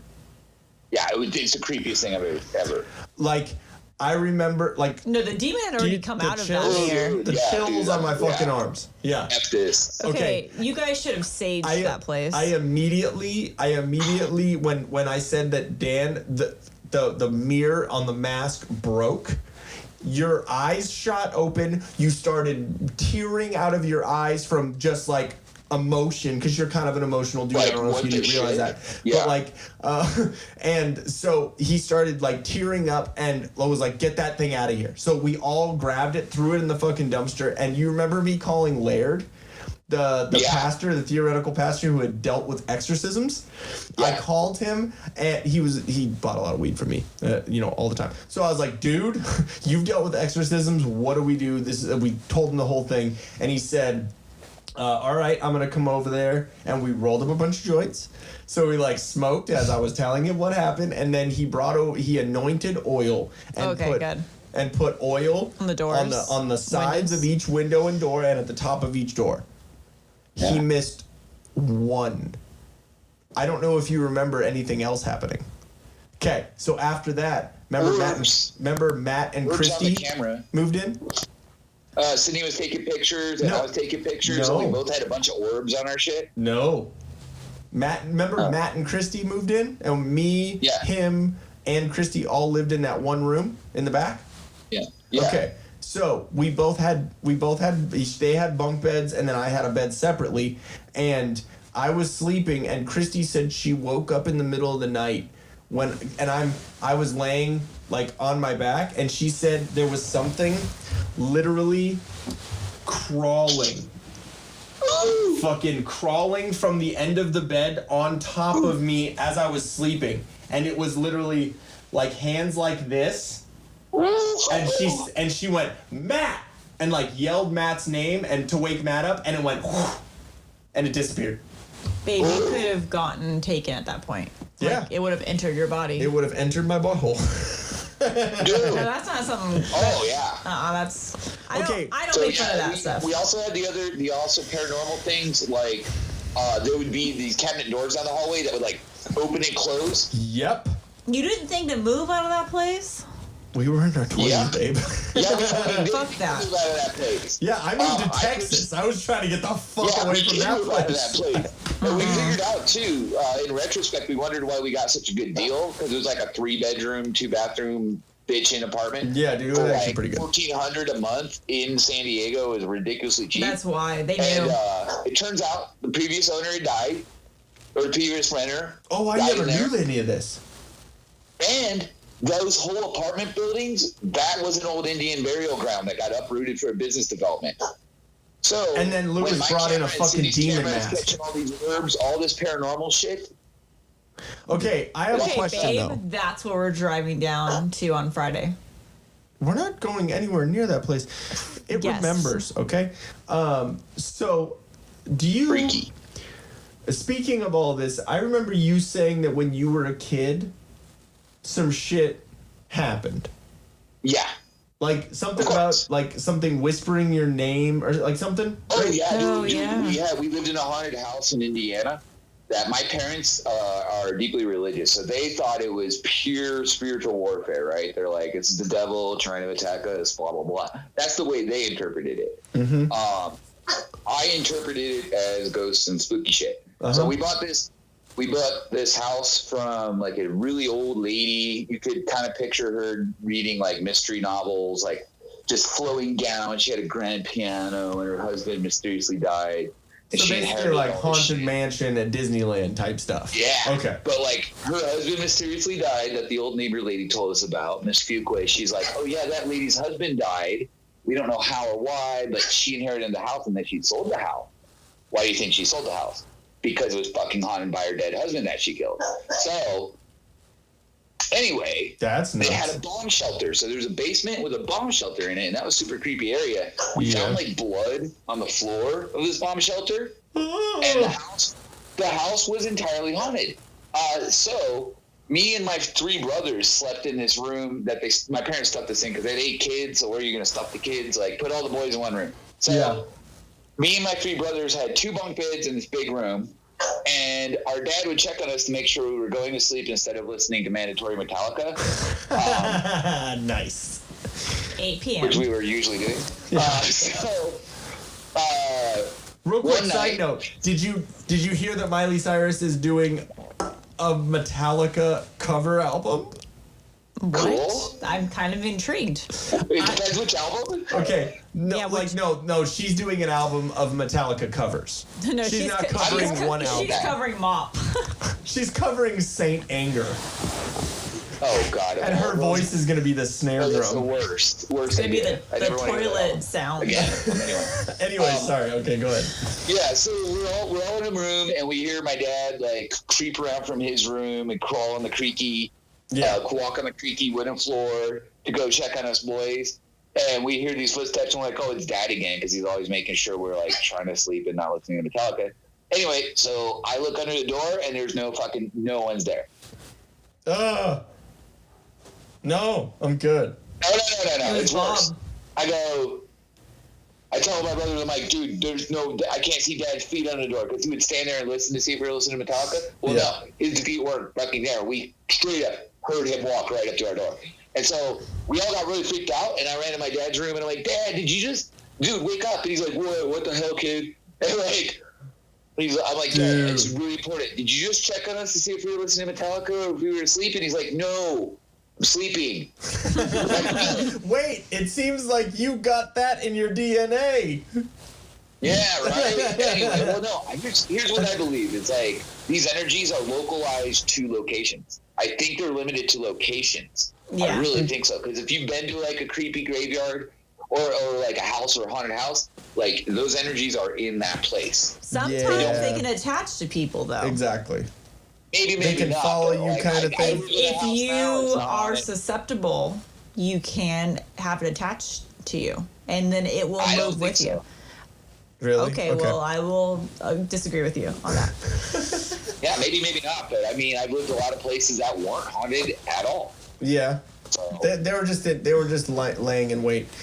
But anyways, okay, so you're saying that they weren't in the door. Oh God! Happy Halloween. Yeah, so like it wasn't Dad, it was some creepy ghost. Same freaking ghost that like said my name once. No, like came up to your ear. You said, right? Was it formal? Did it say Daniel? Right? No, it was the creepiest thing. It was like right, and I don't have schizophrenia. I don't imagine things. And it wasn't one of your brothers. Yeah. I don't have mental illness like that. I just don't. And it's like that. But yeah, it was creeped. It creeped the shit out of me. But yeah, like that was another haunted house. I mean, and those are the two places I can recall that have been like legit haunted. Yeah. No, it was. But my whole family's lived in a whole bunch of houses. We moved a bunch of times. A lot of the other ones weren't. The only other story that I've heard of my friends telling me, or that I remember vividly, was John. Remember John? Okay. Yeah. Yeah, Frater? No. Johnson? John. Yeah. Not around anymore, yeah. John.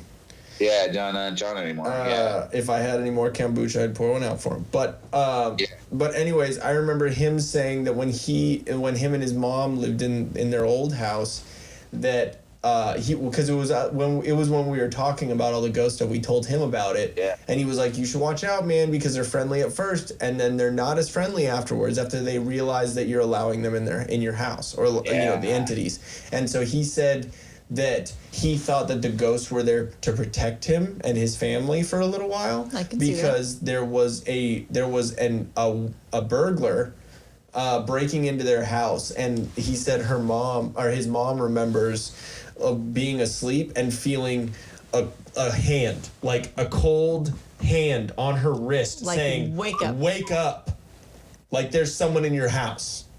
Oh, wow. And she said it was like icicles grabbing her arm. Like, she said it was so cold, and she woke straight up, and then someone was in her kitchen. Oh, my God. Oh, wow. Yeah. And then he said they had to leave because the ghost got comfortable with violence. Oh! Yeah. But no. Well, as long as he buys merch with like real money and not like spirit money. He did use the promo code TD20 for 20% off. He did. Yes. He did. He tried to submit Jack Daniels for spirit money. Get it? But no, I remember he was saying that, and that was right around when all that stuff was going on. That shit was crazy. But so those are true stories. Jen, do you have any spooky stories? Have you had any experiences? The only experience that I've ever come into contact with a possible spirit, and I will remember this day very much like it happened yesterday. It was actually when I was in 5th grade, and I was over at my best friend Amanda's house, and we played Ouija board. And to this day, I lost my Ouija board. I don't know where it went. So burn it. We were in her room, and we did it up right. We had candles going. Yeah. All of that. And I remember it was early evening. So I think we still did have her overhead light on because it was pretty dark in the room. And we were asking if a spirit was present. If so, are you male, female? What is your name? And it was just us two, and it was moving. I don't know where Dan went. What are you doing in the background? Okay. I'm here. No, you're good. We both were looking at the camera. It was the dog. I feel like most people are going to be listening to this, but if you're watching, I take breaks, and I'm still on here. So it was just us two, and both of us were kind of like trying to be in the moment and like not really like we had our eyes closed, but then we started asking it questions like, okay, spell out your name. And so then we were watching the board, and it was moving. And I don't remember, it was a female, and I don't remember but she spelled out like a real name. And I remember looking at my friend Amanda like, are you fucking moving this? Because I'm not moving this. And then she looked at me and she's like, literally put only 2 fingers on it and keep them on there lightly so that you can't push down and move. And so I'm like, okay. So I barely just whatever. And then we're like, okay, this isn't working. One of us is actually moving this. And then we said, fine, show us a sign that you're here. And then that's when all the lights flickered on and off. It's like several times. Okay. And then we both left the room and went out to the living room with our parents. I have some Ouija stories if you really want to get into that. Okay, so I knew you when I was in His Alright Life, right, Dan? Or was it only after Of Hearts and Shadows? You were just leaving His Alright Life, and you had just started with Lost. When I was in His Alright Life, that was when I first got introduced to the aspect or the realization of what Ouija is and what the whole thing was. So, but what we did was because the way they felt was that the only way to make an actual connection with a spirit was to write your own Ouija board. To create it yourself instead of using build your own, choose your own dumb idea. Well, it was basically what it was is you could take any piece of paper, but you write out the board. You're holding the actual pen. Yes, you know what I mean? No, so you write it out so it has some sort of spiritual connection with you. I can understand it, but it can also it can also seem cheesy at the same time. But so you write out the whole thing. Obviously the alphabet 0 to 9, and then yes and no, and hello and goodbye. So.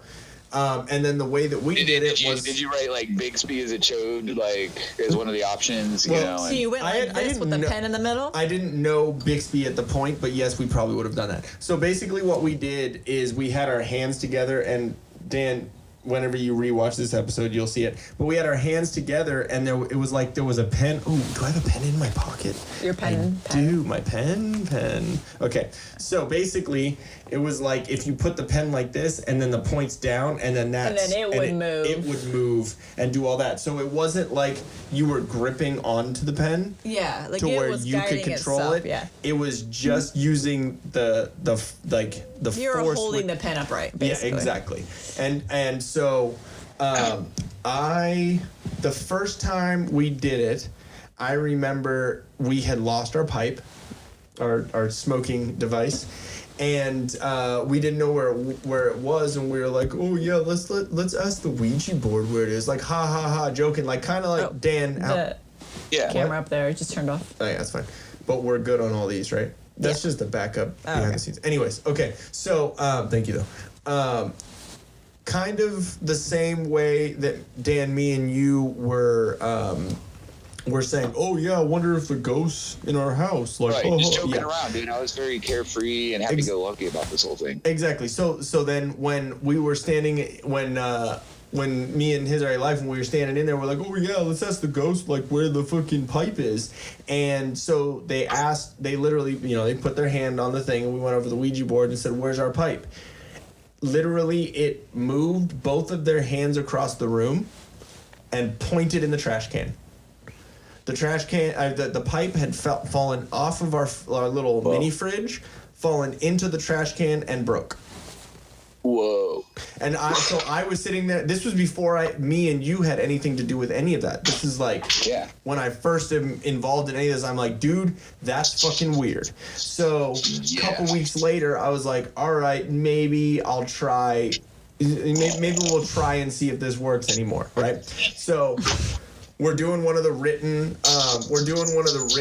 little Ouija boards again, and I'm standing there and I'm like, you know what? To make sure that this is real or that I'm not controlling this in any way with any influence at all, the only thing I'm going to do is ask questions about my cousin who had died before I was born. I've never met him, but obviously you guys have no clue who he is and don't know anything about him, right? So that's the only way to me that I'll be like, oh, like this is for sure, Like a blind test. Exactly. So basically, So what happened to my cousin, who a lot of people say that I remind them of? What is this pup doing? Yes. Okay. Pause. So Trying to get the dog to fat. shut up. Huh? Trying to get the dog to shut up. Okay. We'll pause. So your cousin, everybody says you remind them Whoa. of your cousin. Yeah. So That's how you work out. So my cousin died a couple years before I was born. He used to ride motocross, and he used to ride 125 class, and then when he jumped up to 250, it was his first race back, and he took a triple jump, and he went over he went off the first hill and came directly down on the top of the third hill. And so his wheels didn't hit, it was just the base of his bike.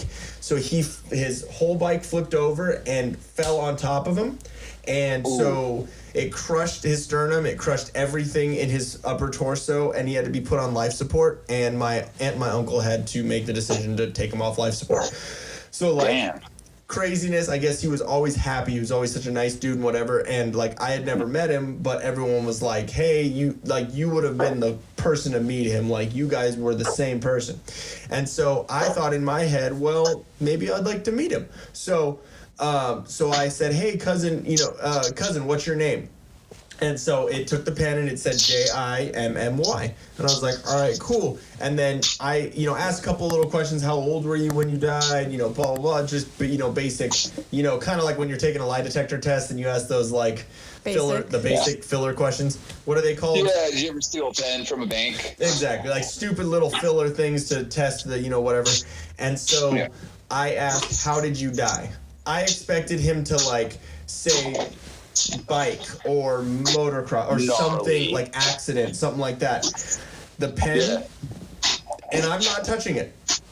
It's literally, okay, so Dan, you weren't here for it, but look right here real quick.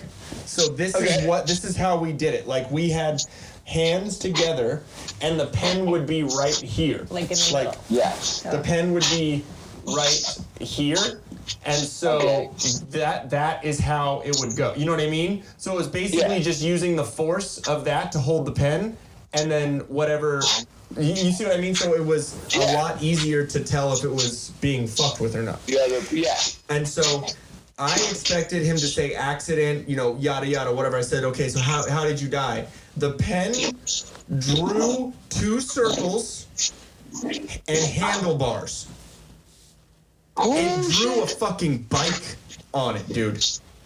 I literally was like, all right, there's something to this, and I walked the fuck out of the room. And then a couple weeks later, me and a friend were like, oh yeah, let's try it again. And I was like, I wanted to talk to my grandpa, who was in the war. He was in World War II or something. He was very military. He won Soldier of the Year one year and got to go on a date with Doris Day, which is kind of cool. You know what I mean? She was a pretty big actress back then. But anyway, so I never got to meet him before, because I wasn't born before he died. And I never got to meet him. It would have been cool. It was grandpa, whatever. And but I wanted to see if I can communicate with him. I had just communicated with my cousin Jimmy. Why not?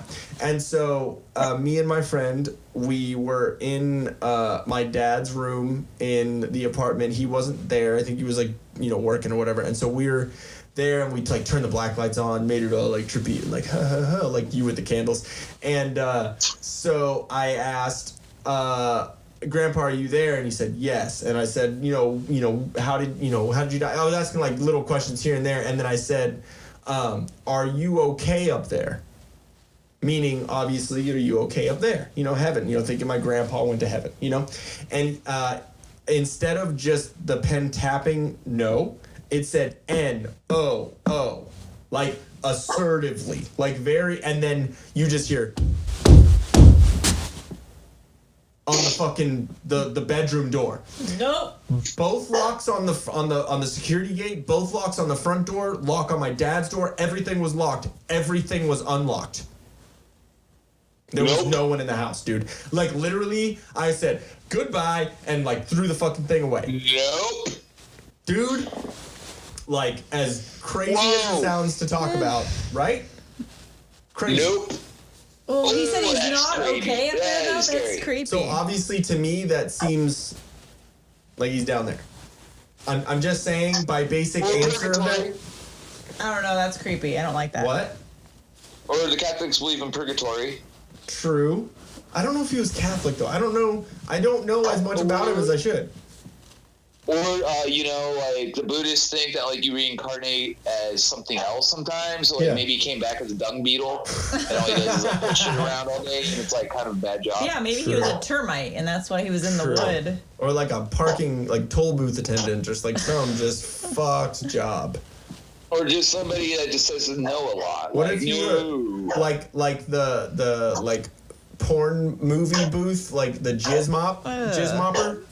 That's probably a so shit wait, job. do you know like when you come back as something, are you supposed to know that you are reincarnated? Like, what if we are all reincarnated?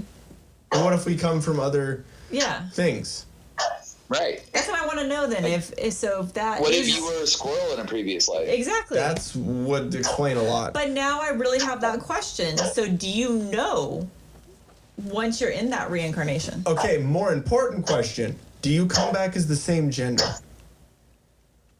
I think it's based upon your actions in your previous life. Portman's underwear. Ugh. Yeah, but then you wouldn't be living and breathing, and then you would smell like fish. Well, now I didn't want think it through sushi. Well. You're also talking to someone who really can't stand Natalie Portman. So, it's a personal thing with me. Thor deserves a better girlfriend. What she said. She was her as an actual person. She was an asshole to my little brother one time when he wanted to get an autograph from her. So like to me, it's like jerk to your little brother all she wants. Well, see, that's what I'm saying. Because she was a jerk to my little brother, I say fuck that bitch because it's my brother. You know what I mean? Like if she was an asshole to you, I would be like, yeah, fuck that bitch. You know what I mean? Just like Tony Gwynn is probably like the nicest person, to everyone else, but he was a fucking cock to me. He was a fucking dickhead to me when I was a little kid. So fuck that guy.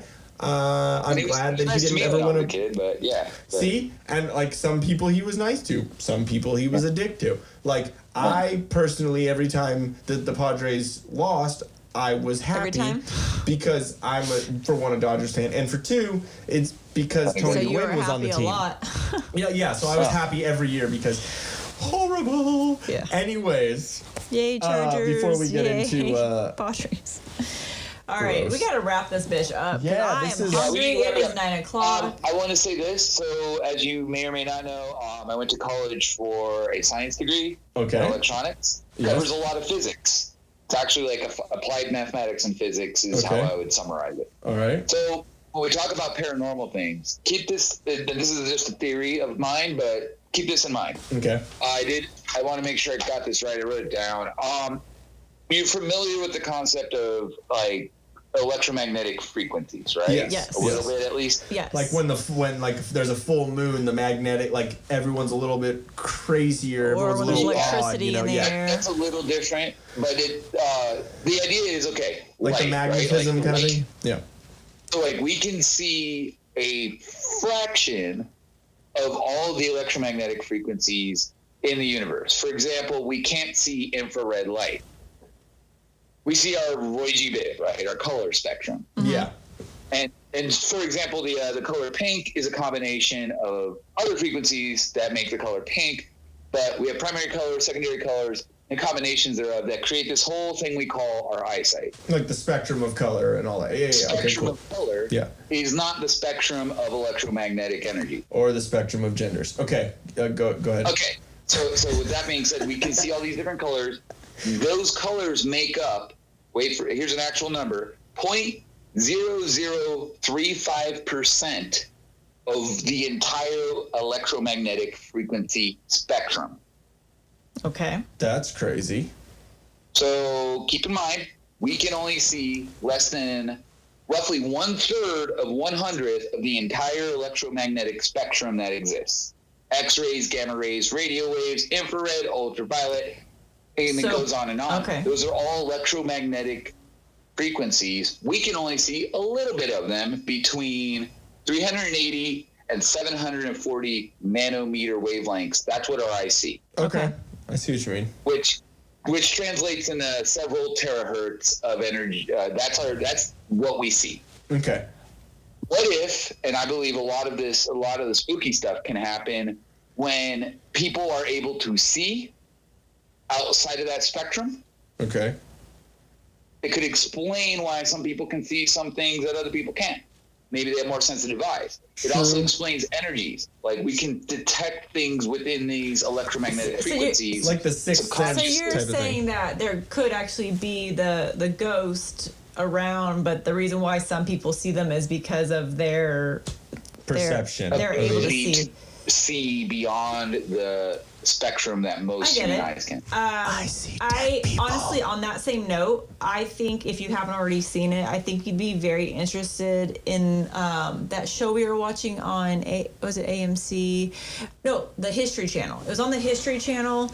And it's with William Shatner as it's a little cheesy, but yes, he does talk. Like this. I'll look it up and then we'll send you what it's called. 'Cause I'm blanking on it right now. But there was one episode because it's all about kind of the like mysteries of nature and stuff like that. And one of them was about a lady that has been struck by lightning, 2-3 times in her life. Yeah. Like, that bitch should have been dead for sure. And now, like, the doctors couldn't even figure out why she was able to survive the direct hit this many times. And now all the electricity and all the energy surrounding her body now picks up. Like, she says literally, like, her hair will stand on end and she gets goosebumps and she knows there's a lightning storm coming in the next few hours. Like, anytime she goes to, like, touch a doorknob, like, there's, like, electricity that comes off her fingers, like, before she touch, like, not just every once in a while, but, like, every time she goes to touch anything, like, she's, like, Storm, basically. Yeah. This show has a lot of things like that, and also, like, the first episode is about that suicide forest in Japan. Yeah, I've seen that. Yeah, and so it's really cool, interesting, bizarre things like that in nature. I'll send it to you, though. I think you'd be really interested in it. But yeah, it would be. What's it called? That's what I need to look up. I saw it. It's on like one of our many apps that we have, either Roku, Philo, Netflix. So in that ad that we read for Dead Advisors, we are the ones that bought all the streaming services. Yeah, it's I think it's Netflix, honestly, that has it, but it's William Shatner. Fascinating. Yeah, we've been watching Unsolved Mysteries, the new Borat movie, and a kind of a good scary movie. I liked it at least, called Midsummer. Oh, okay. I might have to check that out. I think I've seen something about that. Yeah, where? I'm trying to see what this is. Yeah, it's either on Netflix or it's on Hulu. I think it's Netflix. I'm pretty sure it is. I'm looking right now. But anyways, before we get too far, down that rabbit hole, even though we went, for a while. We went really down it. We already went down a rabbit hole. All right. So, and just to let you guys know, we didn't have a tool of the week this week because I couldn't really find just one. There were a good couple of them. So, we'll get on it next week with the tool of the week. Sorry. Maybe we'll even talk about Dan as the tool. No, I'm just kidding. Cool. I can hear it. It's going to be Charlotte. It's going to be Charlotte. I can hear you. Yeah, I can hear you. All right. So make sure you check out Dead Advisors of America. Give a call to the 619. It is this 619? Yes. 619-431-1299. Make sure. That's how I remembered it. 1299. All right. Make sure you go check them out. Ask for Patrick. Send a call or a text message. Try and get you get your financial life back on track so you can have them fat stacks like Dan's got right down there. Ones. I was going to wrap all these ones in a bigger denomination to make it look as if I was wealthy. Be like Dan, make it rain with ones, and don't be like yourself and making it hail with change. Also, check out Comfortably Violent Apparel, comfortablyviolent.bigcartel.com. Use the promo code TD20 for 20% off your entire order. And check them out on Instagram at comfortably_violent_apparel. They got some cool stuff out there. Nick's an alright guy. Make sure you like the video, subscribe, click on the notification bell, and share it, follow us, do all that good stuff. Anything else you wanted to add there, Dan? Shameless plug. I can still make candles, and I can make them smell like bacon, beer, Christmas is coming up. Lavender. So. Christmas is coming up. If you're having a wedding, I can put pictures of all your in-laws on candles. And then burn them? And then you can give them to your in-laws, and they'll like them because it's got their own face on it. Did you send me like the JPEG and what you want it to smell like, and I'll make you a candle and mail it to you. And I'm trying to get with some local beekeepers to get some like locally produced beeswax to make even cooler candles. But oh my gosh, if you actually do that, really you should make a chopstick if you get real beeswax. You should. I'm not making Chinese food, but if I do, no, chapstick. Chapstick, not chopstick. Oh, they said chopstick. Oh, whatever. Yeah, you should totally. If you get some bees, make some pickup sticks. That's what you need. Some PF. It's not like a full. It's a company. If you want it to be, basically, if people want custom candles, they can get them. If they don't, I'm doing all right and doing engineering. Mandles by Dan. Check it out on Instagram. And I think the only one that does anything with that is me, and we haven't done anything. So I honestly think Ian does more to promote my business than I do. Mandles by Dan, the link is actually on every one of our videos that we have on YouTube. Here, since you're talking about your business, so what do you use for your burning element? Currently, I'm using hemp wick because that's fun to say. Okay. Well, it's a much cleaner burn. It's a much cleaner burn. I use 100% like pure soy wax currently because it burns for a really long time, and then I use my own proprietary scents, mix them in, and what I do is like, especially for like all my candles, actually, is I dump a shit ton of scent in there because I want it to burn even strongly and have what's called a nice throw. Right, which is like how far the scent carries away from the lit candle.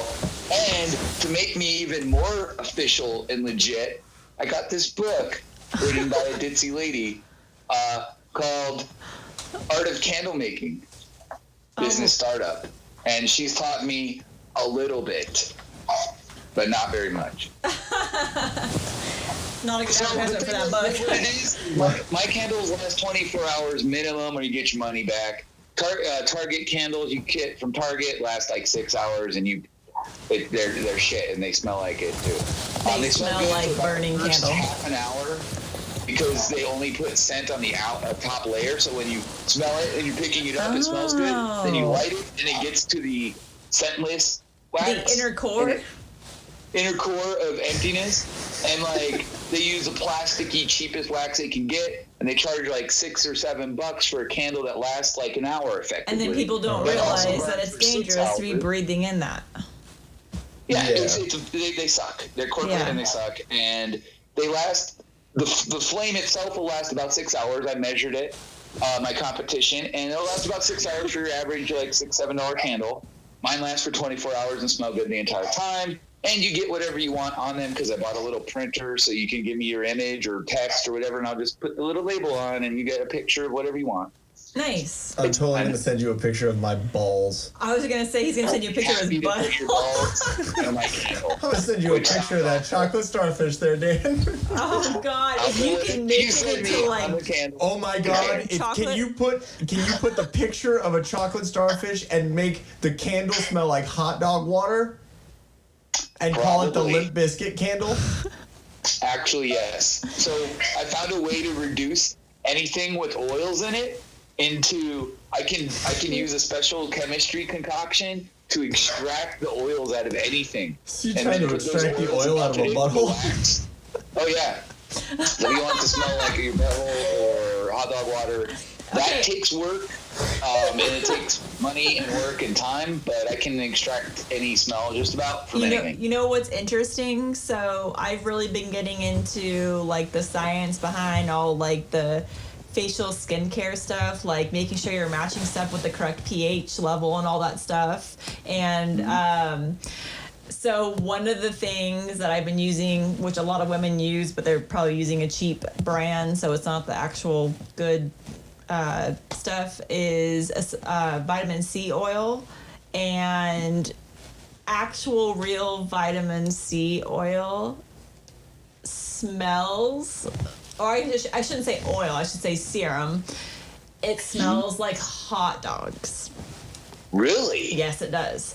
And that was like a big thing that everyone was like, oh my God, I just spent like $150 on this really good serum and it smells like fucking hot dogs. And I guess that's the makeup of when it's truly a vitamin C oil. It shouldn't smell all citrusy and everything. That's fake. So if you put that on your face and I come up to you and say, babe, you smell like fucking hot dogs, you can't get mad at me. Well, no, it dissipates, so you don't smell it once you put it on your skin. But like when you open the bottle and you get the dropper out, and I'm like, oh my God. But it's not just straight up vitamin C. It has like ferulic acid, vitamin E, I'm totally the C. walking up to you with some Heinz and just squirting you in the face. I was just saying, it's just weird. Like, that just gets me thinking, because like everyone's like, oh, this stuff smells horrible. When you start getting into more like the all-natural stuff, that's just what stuff smells like. This brings up a serious question that we have not asked while on video. What? Is a hot dog a sandwich? No. Oh, no. Yeah. No, it is not, Dan. We do not have time. I just wanted to say that before we leave. Okay, see you later, Dan. It was so great to have you on the podcast. We do not need... All right. Thank you very much, guys. I appreciate your time checking us out. If you like it, subscribe. If you don't, fuck off. Thank you, Dan, for being on the podcast. Put us in your ear hole. Why would you listen to anything else?